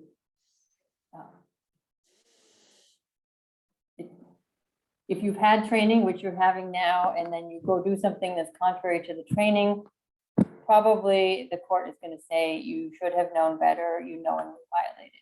Situations where the court says an agency didn't knowingly violate is typically where the law is murky, nobody knew it wasn't okay, then the courts decide later, hey, that wasn't okay. Okay, well, how could we have known when this is a brand new rule you just made? But otherwise, it's pretty much always a knowing violation. We want to be very careful about that. And then finally, the biggest penalty, I think, under the OPMA is that in the event of a lawsuit, if the plaintiff prevails, so someone sues and says, hey, the land bank violated, and they win, the county and the land bank pays all of their attorney's fees and costs, which can quickly be hundreds of thousands of dollars. So we definitely don't want that. Okay, so I'm going to pause for a minute before I go on to public records and just ask if anybody wants to say anything about the Open Public Meetings Act. And I don't think I can see everyone, so. Sandy, your hand is up. Are we required to advertise on the county website subcommittee meetings? That is a tricky question. How big are your subcommittees? So we have a communications subcommittee that 3 commissioners attend and staff, and a select number of staff. We have a standing monthly meeting. I want to say no, because it's less than majority of your magical number 4. The one thing that's giving me pause is that I believe we have a county code provision that says that even sub-agencies are going to follow the OPMA. So Lincoln and I should probably look into that and confirm. State law would say no. County law might say yes. So I should look into that more specifically for you. I'm going to make a note right now, and we will get back to you on that. Okay, David. Is there a good venue for a hybrid meeting at this point for us?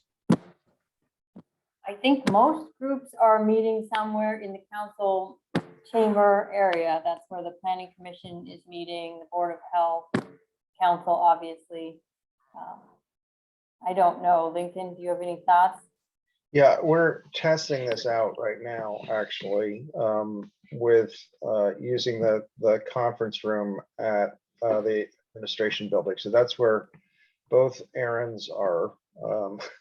We're having some difficulty in that we're on Zoom, and apparently connecting through that requires you to be on Teams. So we've got some technical issues, but we are working on, and we'll have a remote, we will have a physical location starting at the June meeting, which hopefully will work. And just to be clear, under the old rules, you all had to be at the physical location, or at least the majority of you. And under these new rules, you all, like every commissioner, can still appear remote, but we have to have a physical location for members of the public that don't want to participate on a camera, where they can come and just sit and watch and speak if during the public access time. So you would need at least one staff person at that location. And I know Lincoln knows all of these things, but I don't. Lots of volunteer boards are quite alarmed to think that they suddenly had to start traveling around the county again, and that is not true. You can stay where you are as long as staff has arranged a physical location for you. Okay, anything else? Oh, Sandy, is your hand up? Okay. So next topic. Oh. I was not sure if that was a yes or no, Sandy. I see a hand. That was a no. I was trying to put my hand down. I think I put it down. Fantastic. So Public Records Act. This is the partner of the OPMA. It's called the PRA. It's right there next door in 4256. And this is the same concept, but for records. So just like we want all meetings to be open and transparent, available to the public, we want all official records, they're called public records, to be available to anyone who wants to see them at all times. So it applies to all records, regardless of format, that is emails, websites, texts, drafts, anything that is tangible is a record. And the takeaway here is that as San Juan County volunteers, you are responsible for the records that you generate. So if you send an email, that's your record. If you send a text, that's your record. If you write notes, that's your record. And if everybody is in charge of their records, that's how we have a system of responsibility. It's too hard to make the receivers of records be responsible for them. So the Secretary of State who gives us these rules said to send them. The exception to that is if someone from the public is the generator of the record. Clearly, we cannot make them be responsible for the record. And so we keep the records we each individually generate and whatever records we receive from the public. So if all of you receive a public comment from someone in the public, you all keep it. And while that is tedious, the reason there is that how else would we decide? You know, Sandy thinks David's keeping it, David thinks Brian's keeping it, nobody ends up keeping it. Now we've violated the rules of keeping the things we're supposed to keep. So we just all keep it if we have to keep it. And it came from outside the organization. If it has come from anywhere inside San Juan County, then whoever produced it is responsible and you don't have to keep it. So anything that Lincoln sends you, that's on him to keep, and you use it, and when you're done using it, you can get rid of it. That's the easy way to go with that. And I have a note here at the bottom of this slide that says that is true regardless of how you're keeping it. So if it's on your personal phone or your personal computer or in your house, it's still a public record if it meets the definition, which I have here from the statute. Any writing containing information relating to the conduct of government or the performance of any governmental or proprietary function prepared, owned, used, or retained by any state or local agency, regardless of physical form or character. So for you guys, that's going to mean anything relating to the conduct of land bank business. That's your role in the government. So if you have land bank business in any format on any device, it is a public record that you may be asked to produce in response to a public records request. Similarly, if you have non-government business on a county device, which I don't know if land bank commissioners have county emails. Do you use county emails? No. Okay. So this does not matter now. Should the day come when you do have county emails, that is a trend that we are moving towards. The Planning Commission now has county emails and some other groups. So one day you may have county email, and when that day comes, if you have personal business on the county email, it is a public record because you're using government resources. So if you send your spouse a shopping list, now it's a public record, even though it has nothing to do with land bank business. So again, doesn't apply to you now, but should that day come, please keep that in mind and just use that address for land bank business. Don't muck around with your personal matters, and then you never have to ask yourself these questions of what to produce and that. So Amy, I have a question. Sure. Particularly about draft documents. If we have a draft document and we circulate that and then it's finalized, are we required to keep the draft document as well? No. So it's two different concepts at play here. There are what is a public record and what is the retention of it. And I know Lincoln knows this because I've done extensive trainings at the staff level. I'm just talking now about what is a public record, but there's a whole body of information about what you actually have to keep. And I can touch on that at the end. But for drafts, the answer is easy. The drafts are public records. So if you have 10 drafts and you get a public records request, you have to produce all 10 drafts, but they don't have a retention value. So after draft 1 is done, you produce draft 2, you can get rid of draft 1. Then later, when you have a public records request, you only have to produce what you have. So if you have only the most current draft, that's what you'll produce. If you are a person who's kept everything ever for all of time, I'm talking to you, Lincoln, then you are producing all of them every time. So it pays when you are working with record-heavy subject matter to take some time and weed out what you don't need and what's not required. The golden rule here, though, is if you don't know if you should keep it or not, then you should keep it, because we don't want to be destroying things we should keep. So if you're confident you can destroy it, I've given you a list of rules. It's there. Go for it. If you're not sure, then keep it and we'll work through it if we need to. So next slide. I don't know if it shows very big on your screen, but this is a cartoon I got from my coworker, John Kane, and it says, maybe you shouldn't send out emails when you're tired. And there's two little army men looking at a whole sea of people that have responded to obviously something sent out in a moment of weakness. So what I ask county staff to think about, and I'm going to ask you as well, slightly tweaked for your role in the county, is before you create a public record, ask yourself a few questions. Is it necessary? Do I need to create this record? If I do create it, how am I going to maintain it?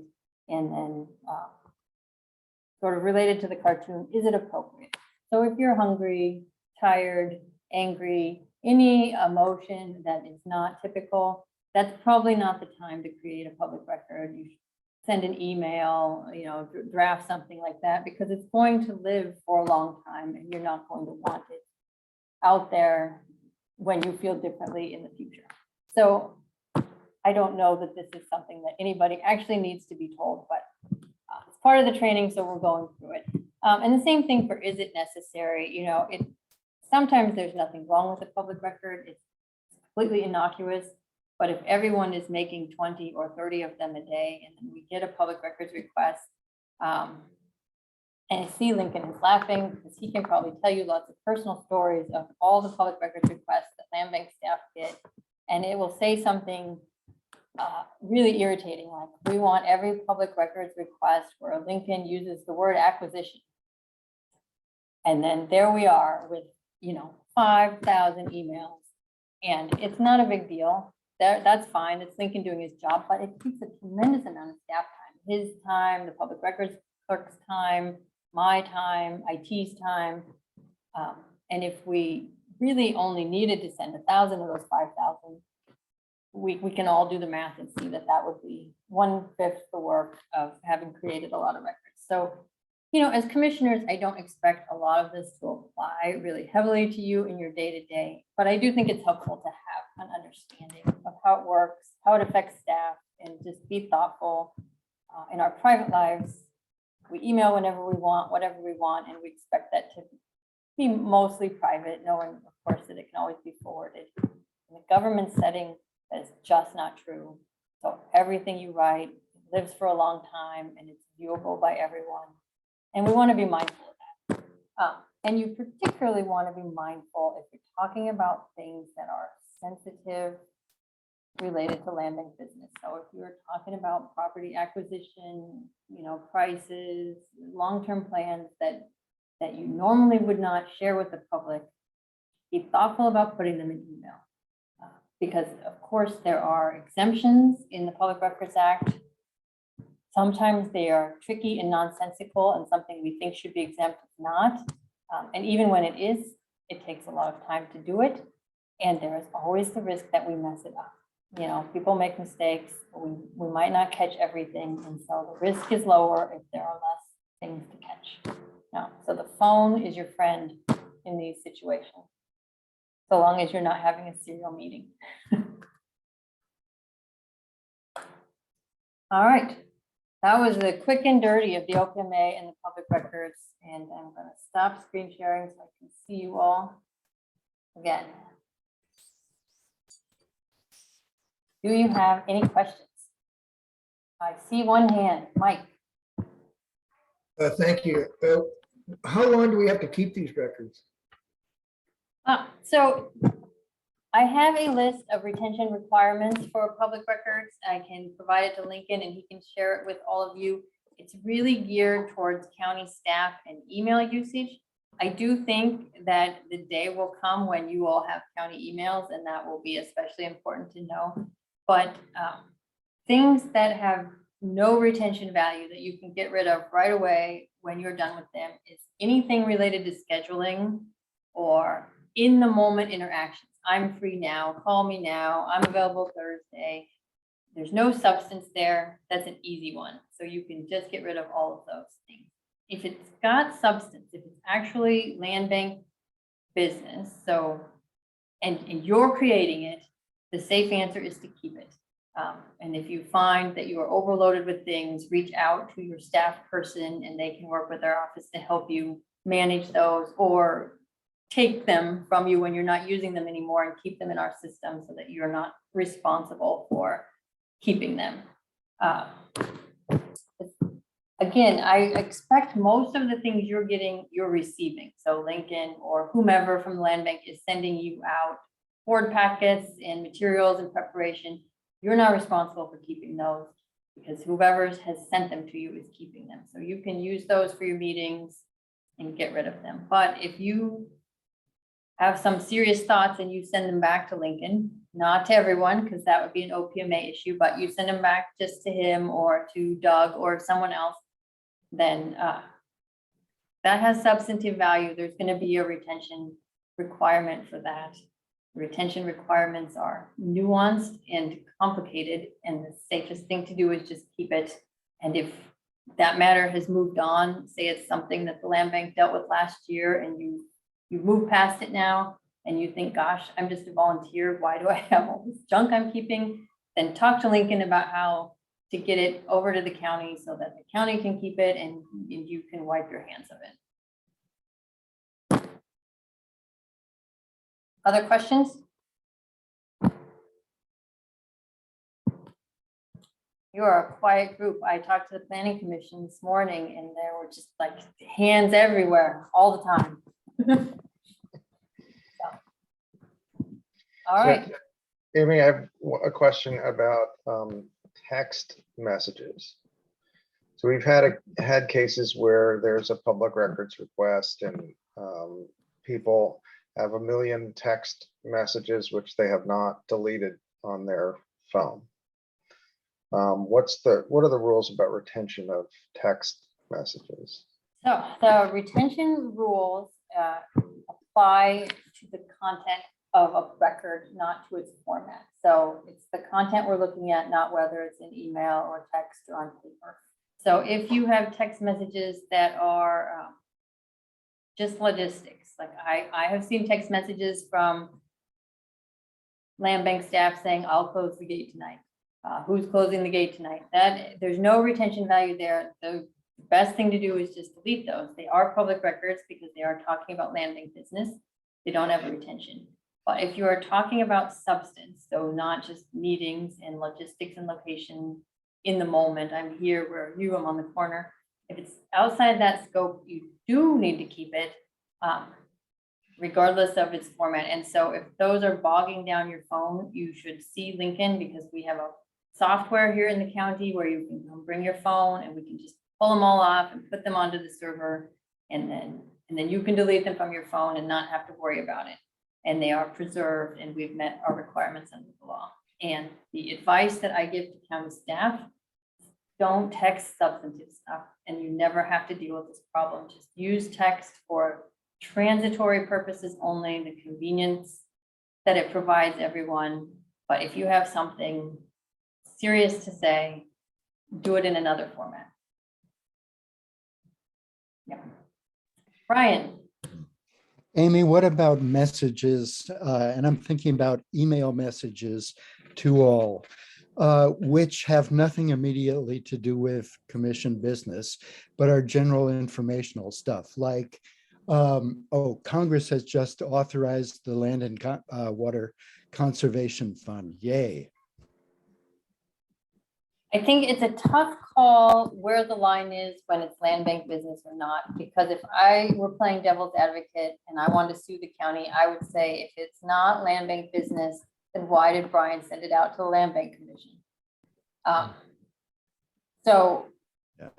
I see the problem, but I think we have to think about how, if we were trying to sue the county, what might we say? And I think that would be the answer. So what I would suggest, if you want to do that and not have to be responsible for the record, is that you send it to Lincoln and let him send it out to the, send it out to the commission. And if you're routing things through your staff person, which I keep picking on Lincoln because I don't know who else is doing it right now, but whomever it may be at any time, if you direct it through your staff person, then you can trust that he's going to keep it, and that's okay.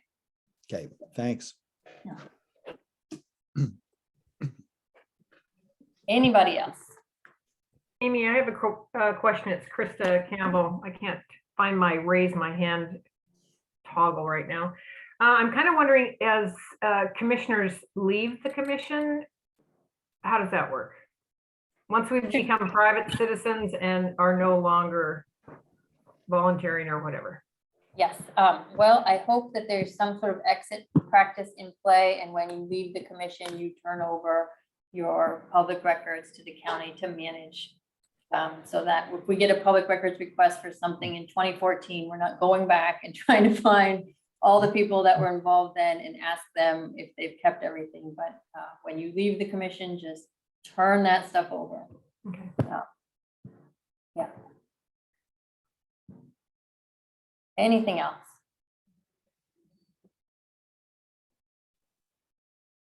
All right, going once, going twice. I see a request here for my contact information, so you're welcome to reach me at the county. I know Lincoln can always direct you to me as well, but I will put my email here. It's Amy V. Amy, it's Mike Pickett again. Oh, yes, your hand is up. Yeah. It takes me a while to figure out how to hit all the buttons, so that I'm off mute and got a hand up. But anyway, is it fair to say, as a general summary, I don't need to keep anything that was sent to me by another commissioner or anybody else? Because I didn't read it.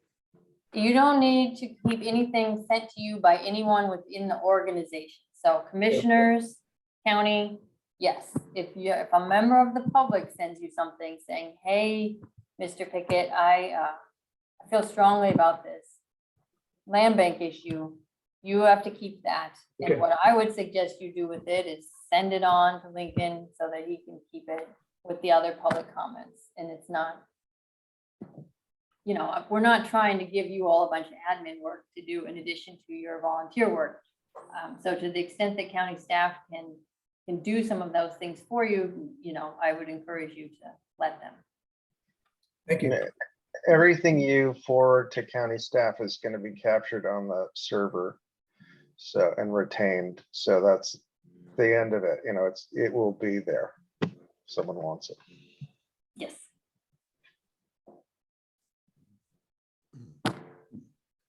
Yeah. No, I guess I'll end with another thought about county email. I don't know where you are in that, but I do know groups are switching over, and I would encourage you not to resist that process should it come to you, because it does make all of this much easier for you than all the emails that have the county ending san1co.com. They're just captured in the system. They can be searched. You don't have to worry about it one way or the other. Although I would still encourage you to delete things that you don't need to keep and properly manage the drafts and that sort of stuff. But the day, if you're using county email, then you won't be asked to search your Hotmail or your Gmail or what have you in the way that you might be asked to do that now. Jim. Yeah, thanks. This is very helpful, but I'm feeling a little overwhelmed in the fact that I'm going to be going off the commission at the end of this year, but I've been on the commission for, I think, 12 years. And I guess I better start working on this. Yeah, I can see 12 years is a long time to first receive training today. So Yes, I would say try and gather up what you have. If it's not obvious to you what you are supposed to keep and what not, then reach out to me or Lincoln or both of us and let us help you sort through that. Limit, everything you have probably does not have retention value, so we can get rid of a lot of it. And those things that do have retention value, then we can move them into county possession so that you in December can walk away without a bunch of stuff to manage. Thank you. And that's true for all of you. I think if you, your time as a commissioner is coming to an end, just move it on back to us, because this is our job, we will handle it. Point of clarification, Amy, on Mike's question. So if I receive something from another commissioner, it's their responsibility to keep that correspondence. But if I respond to them, then I'm now responsible for my response. Is that correct? Okay. Just Yes, making sure. everyone. And emails, like sometimes you have a chain, it's 10 emails long, but the record is that last email that was sent. So even though there's a bunch of emails down below, the record is the one that is the top one that's being sent. That can be confusing, but so you might have, different people are going to be in charge of different components of the email. And I recommend, like, someone writes to you, you write back, fine. If it then becomes, there's 3 or 4, at some point, for heaven's sake, delete all those ones below and start it fresh. You're keeping cleaner, easier to manage records there. We don't have these big long chains that can develop. Mike? Yeah, if I receive something from Lincoln or from the land bank, I print it and I make notes on it. Am I responsible for keeping them, my notes? Yes, so now you've made a public record, which is the printed thing with, if you just print it, it's a copy of what they sent, not a problem. Once you write on it, it's a new document, it's a public record. I want to be able to give you a guideline about how long you have to keep that, but it really is content specific. So if you are, some notes you can just shred right away, and some notes are going to be very substantive and you're going to need to keep them. So I would suggest you have a file, you put those all in there, and from time to time you give them to Lincoln or whomever, and we figure it out.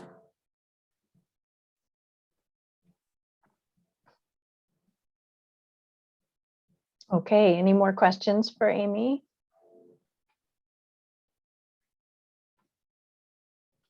All right, Great. well, you've Okay. been very attentive. Thank you, and have a great rest of your meeting.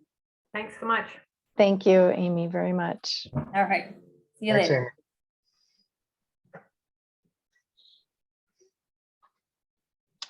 Amy. Lincoln, there's a note here, discussion, transition to hybrid in-person meetings. Is that something that you're Right, so we're, explain? as Amy noted, we're required to have a physical location going forward, starting in June. So we're testing that today. The test doesn't seem to be going all that well, but we're gonna have to figure this out. We'll have a location, which will be probably a meeting room somewhere where we have the ability for people to sit in the room and you can see them and they can see you with a staff person. And we'll be doing that going forward. At some point, you all may decide you want to have an in-person meeting, and that is fine. We can do those too, but that's going to be dependent on people's comfort level with the state of the ongoing pandemic. Mhm.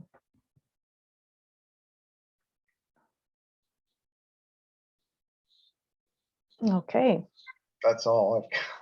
all right. Okay, then let's move to the stewardship report, which was excellent again, always impressive.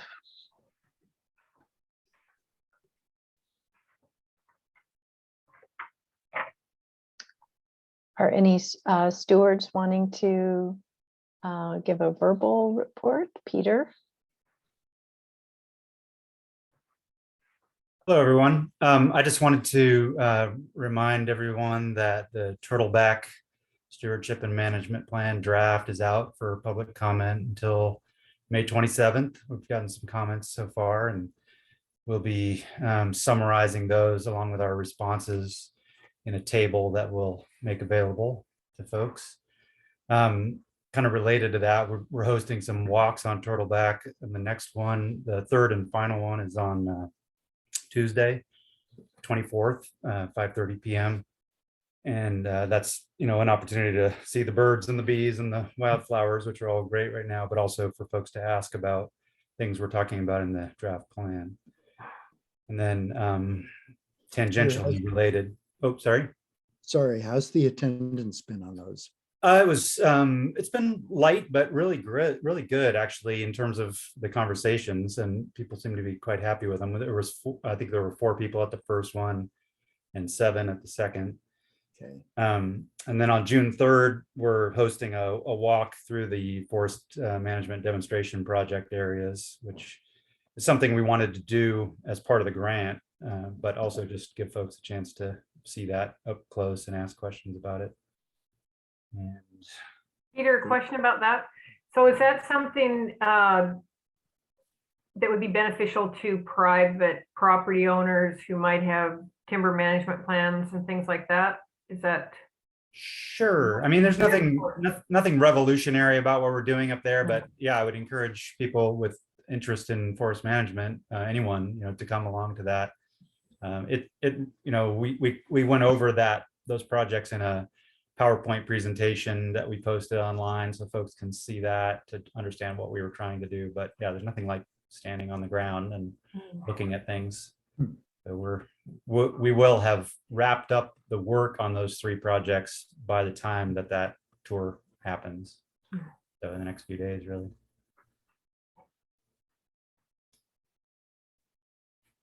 That's all I wanted to say.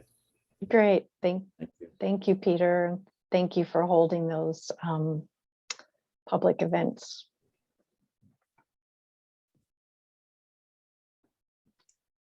Any other updates? I had a quick question on District 1 with the extra parking blocks that have been put in. The statement was, we put in concrete blocks and then the neighbors have also installed them. Is that helpful or not helpful? Not particularly helpful. Okay. So we put in parking blocks. This is at Mount Grant. So there are 2 parking areas, more or less. The one at the summit, we installed parking blocks there. The parking lot at the base, which is on the neighbor's property, and we use, because we have a service area easement that allows us to use that for parking. They installed parking blocks because they were concerned about people damaging their fence, which they erected around that parking area.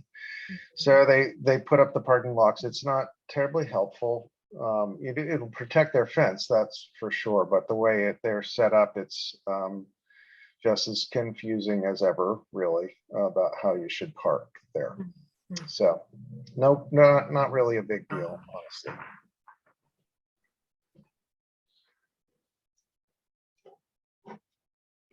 Any other questions or comments about the stewardship report? Brian?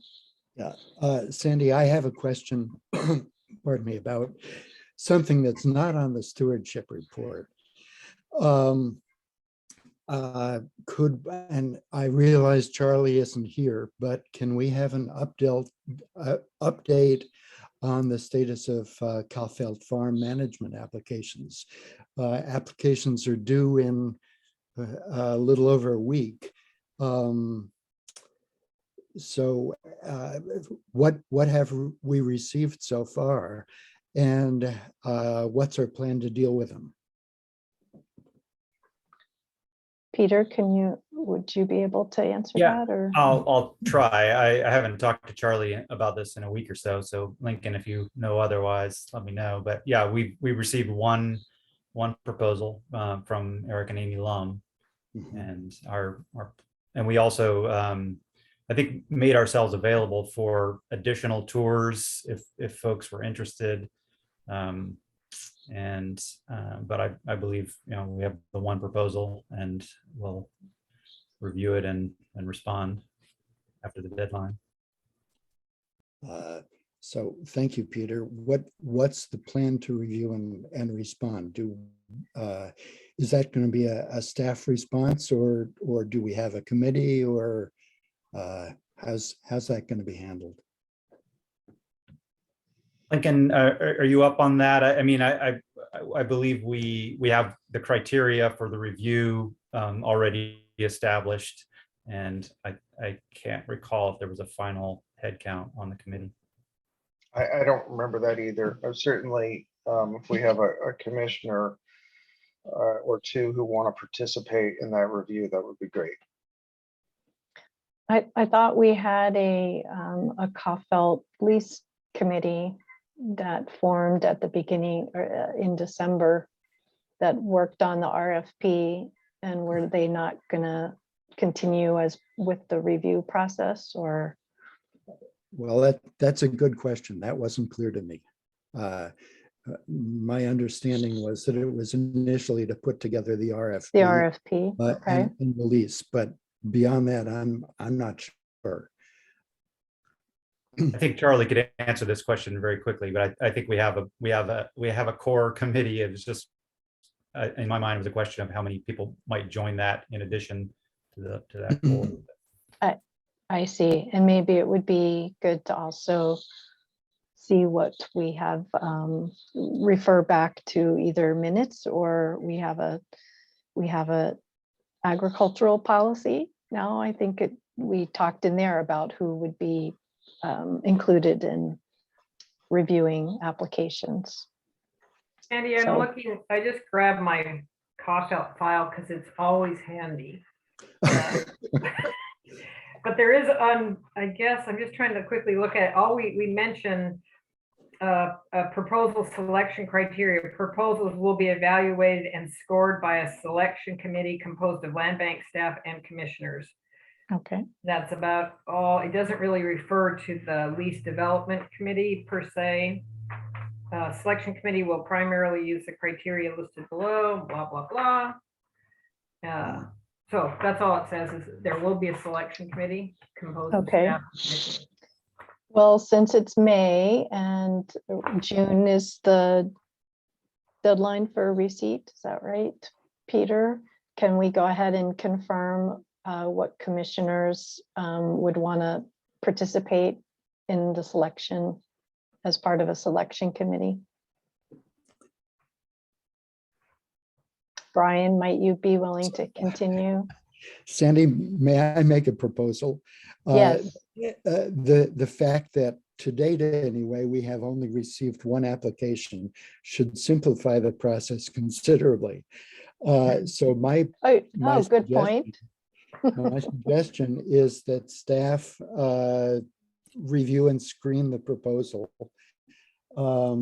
take their recommendation to the committee, and as well as any questions about it, which I assume would pertain to negotiations on various items.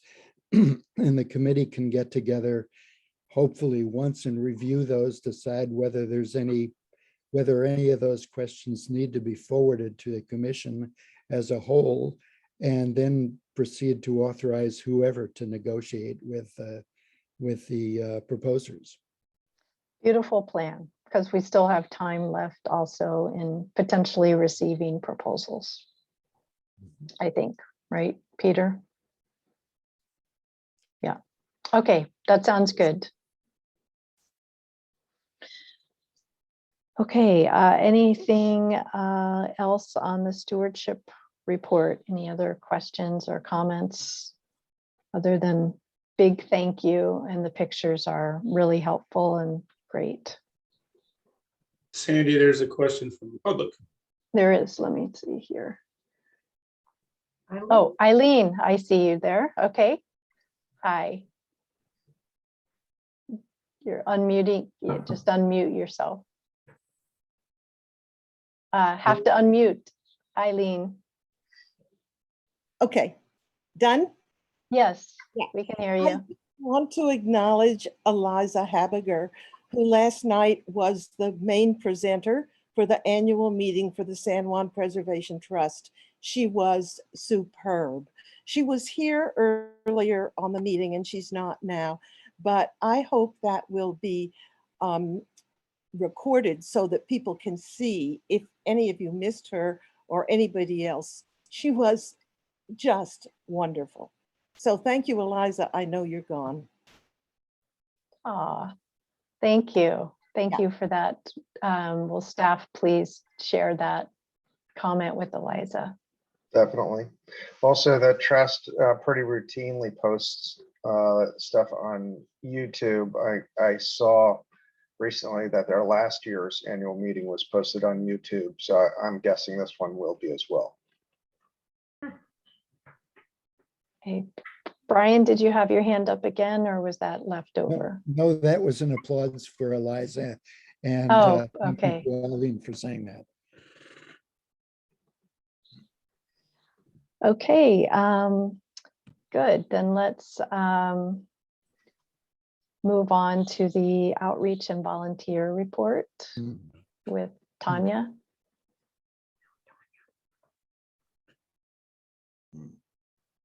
I'm scared to talk, but I'll try. Oh, is Tanya not here? She's not here. No. Okay.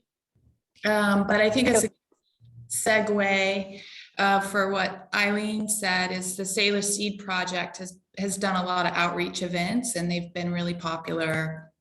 I think it's been building over the last year, really, this enthusiasm for private landowners to do native landscaping.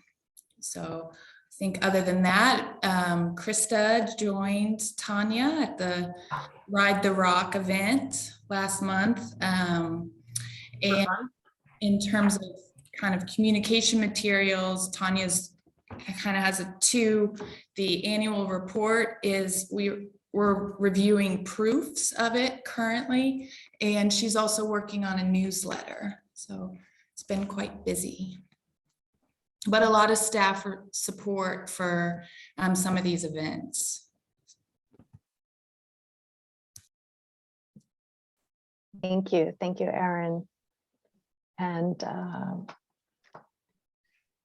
to see any questions or comments from any commissioners about the outreach and volunteer. Or maybe any comments on the new FAQ we drafted? No. That's on, so I clicked on that link, but it didn't take me to the site. I need to go there and check it out. That's on the website, FAQ? Okay. Erin, I haven't seen that yet. Does that include, I think I brought it up at the communication meeting a couple weeks ago, but a pertinent question that came up at the Ride the Rock was, why are there so many conservation groups in the county? And so I was just kind of wondering if we added anything there just to kind of help define or differentiate the trust from Friends of the San Juans, from land banks or anything like that. We haven't added any, but we could talk about that. Lincoln, do you have an opinion? No, the new one is about what we're doing to try and deal with climate change. Oh, I see. Okay. Yeah, I haven't seen that. We haven't added another fact about the why are there so many conservation groups? Yeah. I don't think we can answer that. If you'd like us to try and answer that, we'll give it a shot. I don't think we have to answer why, but I think it might be an opportunity to define each of them, perhaps. I mean, if we're wanting to have people understand who the land bank is and what we do, I think Tanya, I only overheard part of what Tanya was explaining to this person, but she did a good job. But they were clearly just like, I don't get why you guys, this place has so many conservation groups and what do they do? And, you know, whatever. So I thought that might be a valuable communication tool for going towards renewal.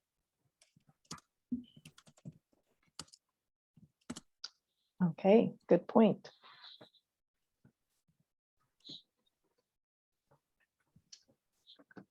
Okay, moving on. We're a little ahead of schedule, but I think that's okay. Future agenda items. I see there was a good lengthy discussion last meeting, reviewing potential future agenda items.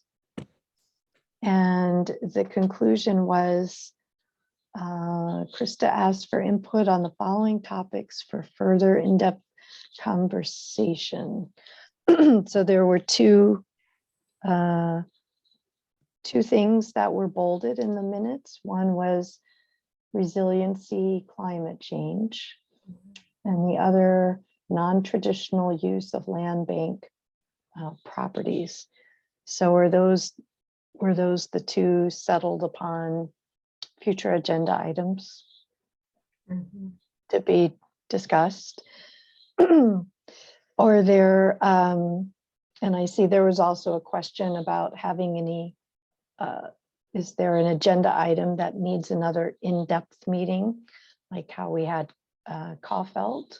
I don't know, nothing is coming to my mind that's needing the in-depth length of time that we spent on that beyond a public regular monthly meeting. But does anyone have an issue that they think needs to have deeper conversation about?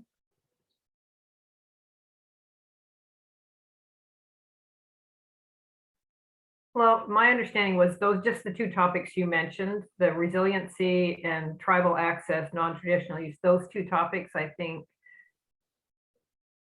there was consideration given to having maybe not an all-day retreat on each of those, but a set-aside meeting, because both of those are pretty complex. I don't think they would fit into a regular board meeting schedule, commission meeting. Okay, so an extended meeting where we have an abbreviated, potentially abbreviated morning meeting, and then further discussion in the afternoon focused around one or both of these topics. Yeah, that was my impression. I can only speak for my memory, but. Yeah, I would say for the resiliency climate change one, given the fact that we've got the well, I can't remember the name of it either, the Climate Change and Resiliency Commission. That's not right, but it's something like that. Yeah, they're gonna climate and environment sustainability or something. Sounds good. So they'll be talking about that and working toward a goal for the county in general, and we have our liaison to that group.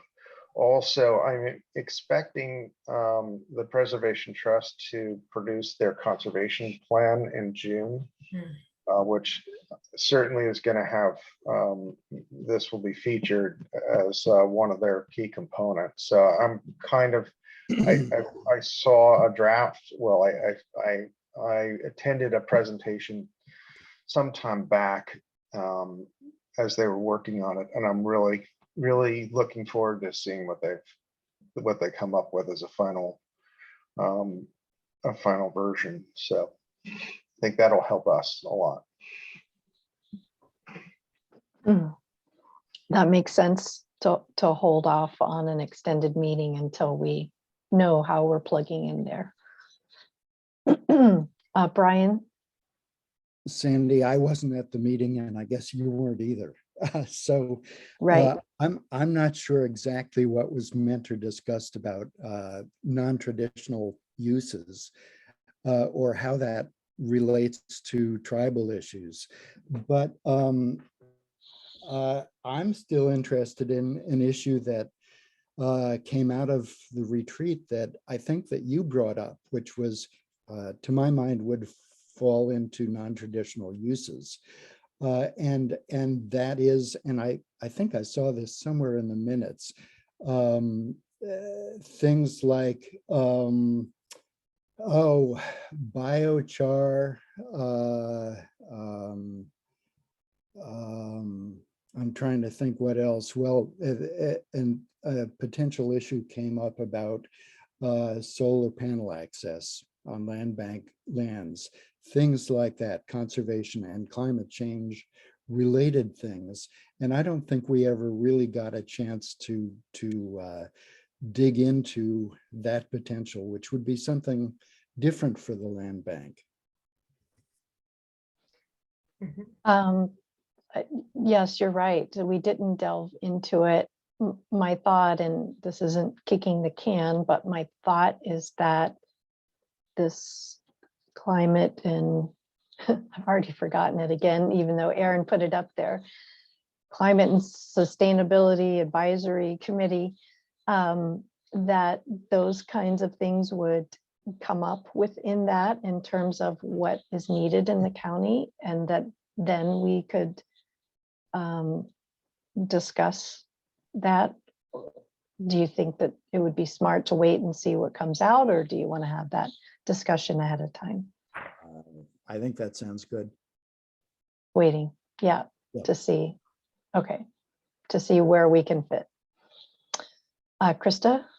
Yeah, my only caution about waiting to see, we just need, who's our liaison? Oh, that's Jim, to that group. I think just being cautious about waiting to see, because things start rolling, and whoever is liaising should be bringing that stuff back to us so that we can respond before it gets too far down the road. If it's something that we're not comfortable with, I feel that way about the tourism master plan.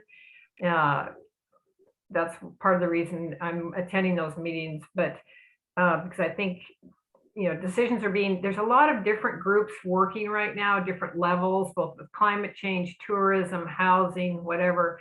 And Kendra made the statement last night at the meeting that, you know, they're out there working independently but together, but I'm not confident how the working together part yet, to see how that's actually kind of overlapping. So that would be my only caution, is that we just kind of keep a tab on what's materializing through these different focus groups or committees, and make sure that we, however it's impacting what we might be doing, that we voice any support or concern in a timely manner, to just not wait too long. That's a good point, Krista. And on that, Jim, you said there's a meeting tomorrow, but you're not able to attend it. Can we line someone else up to attend in your place so that we can Well, hear the... I haven't heard anything about the meeting since the beginning of May. So, and they were trying to figure out the timing of the meeting, and so I don't even know if it's happening. I've reached out to Kendra this morning during the meeting and asked her for an update, and to also let her know that if it is still tomorrow, I won't be able to attend. Erin has sent me an email that, you know, maybe she might be able to either attend or do something in my stead. I don't know. We'll just see how the day goes here. See if I hear back from Kendra. It's not up on their website, so I'm assuming they would have to advertise it 24 hours before. Okay, got it. I think it's just it's an organization. It's a part of the you know, it's a new part of county government commission wise, and I think they're just kind of getting their feet under them. But we'll see if I hear anything. Okay, thank you. Brian, you have your hand up. Yeah, just a related question, I think, to Lincoln. This is cued by Chris's mention of the tourism master plan. Am I right that we are supposed to get into the parks, trails, and whatever master plan again this year? Is that part of our work program? It is. So we've had a discussion with Parks and with Kendra's group about doing the update to the Parks, Trails, Natural Areas Plan. They did receive funding from LTAC to hire a consultant to do that. So we'll be working to put out an RFQ soon. Brandon Cadwell's taking the lead on that, the Parks Director. But our goal is to kick that off. It's kind of interesting. We have a lot of not a lot of consultants. We have consultants out there who have worked on a lot of different things for the county. So like the Cascadia group that's doing the sustainable tourism plan was our consultant the last time we did the Parks, Trails, and Natural Areas Plan. The consultant who's doing the Preservation Trust Conservation Plan we used also in the PTNA in the last round. So we're just trying to keep everything straight and come up with some good products here that don't all look exactly alike. So how will the commission be participating in this Parks, Trails, Natural Area Plan, or what's our role here? Yeah, typically the way you all will participate is through any outreach events that we have, or if the plan is up for comment. I'll keep you posted on the progress where we are. We need to get somebody hired first and iron that out, basically. Okay, all right. So it's not really a work session for us. We can just participate as individuals in the community. Is that what you're saying? Yeah, I think it would be good for the commission to talk about our piece of it, given that it's trying to set out a 6-year plan. It's been pretty loose in the past for our part. It's not like this plan establishes our priorities over the next 6-year period. I don't think that's really possible, but we can try and align those as best we can. Okay, and then going back to the starred future agenda topic for potential extended meeting, non-traditional use of land bank properties, and that can cover several different aspects, including tribal access is also bolded. Do we want to go ahead and schedule an extended meeting to, I feel like the commission might need some materials ahead of time to understand what all we would be talking about, so we can give thought to it ahead of time. Yeah, we would definitely have to create some materials in advance of that. Some of these are a lot more complicated than others, particularly the tribal access piece. It's just it's a long process to engage the tribes, and it has to be done correctly, or it quickly goes off the rails. So we'll be continuing to talk about how we engage with tribes. I think before that comes back to the commission to really have an in-depth conversation on it. On the other ones, the solar panels, biochar, We can have a conversation. Wetland mitigation was another one that Peter raised as the county's increasingly looking for mitigation sites, and how the land bank fits into that is an important question. We could probably come back to that one sooner. That's my guess. Krista? I'm not remembering. I've been to a lot of meetings lately, but I think, is the county not working or presenting the option to some tribal representatives to create some kind of a forum?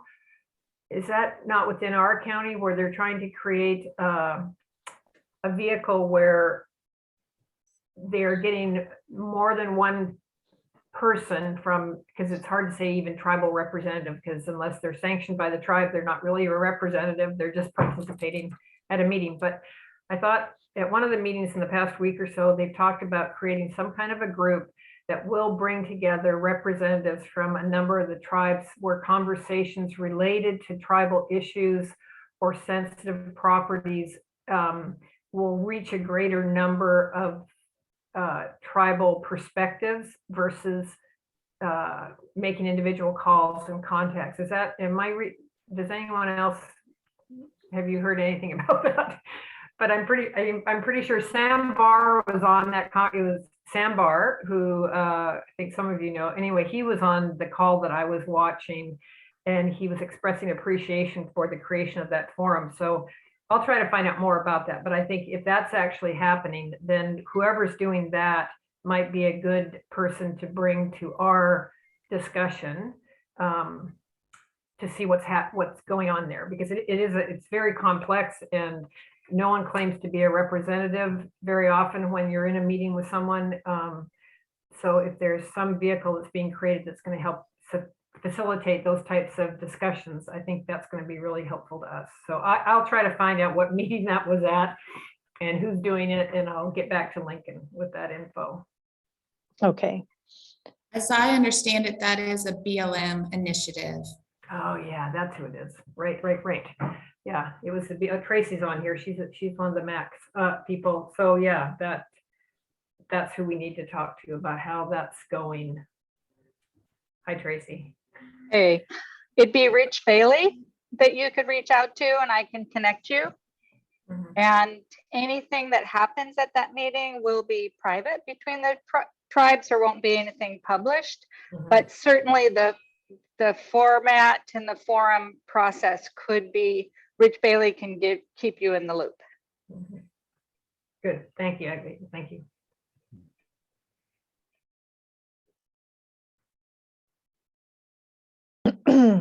Okay, so going back to the question, are we ready at this point to schedule an extended meeting to discuss non-traditional use of land bank properties? Brian. Sandy, wasn't it your suggestion that we wait for the county committee? Well, there's two bolded, yes, regarding the resiliency climate change part of it. But there's something being talked about wetland mitigation, and being that you and I weren't attending the last meeting, I'm not sure what all was included in non-traditional uses. So there's tribal, climate change related, wetland mitigation. Is there anything else? Solar, potentially. Solar, potentially. I think we need to get, here's what I recommend. Krista or whoever's going to check into the tribal, I think we need more information on that and how we can engage, and then ditto for the climate piece of it. Jim, if you can attend the next meeting, hopefully we can start. So I agree. I would say we're not ready to schedule an extended meeting on either of those topics. I'm a little trepidatious about non-traditional uses for land bank property based on our mandate. And I mean, I know our mandate's a little bit wide ranging, but I'm just the words non-traditional uses, those words are somewhat concerning. Well, that's why we would schedule an extended meeting to have a discussion and hear concerns and ideas. All right, are there any other future agenda items that someone wants to add to the list? I think we're good. With that, I think we're ready to adjourn the meeting 5 minutes early unless someone has anything else to add.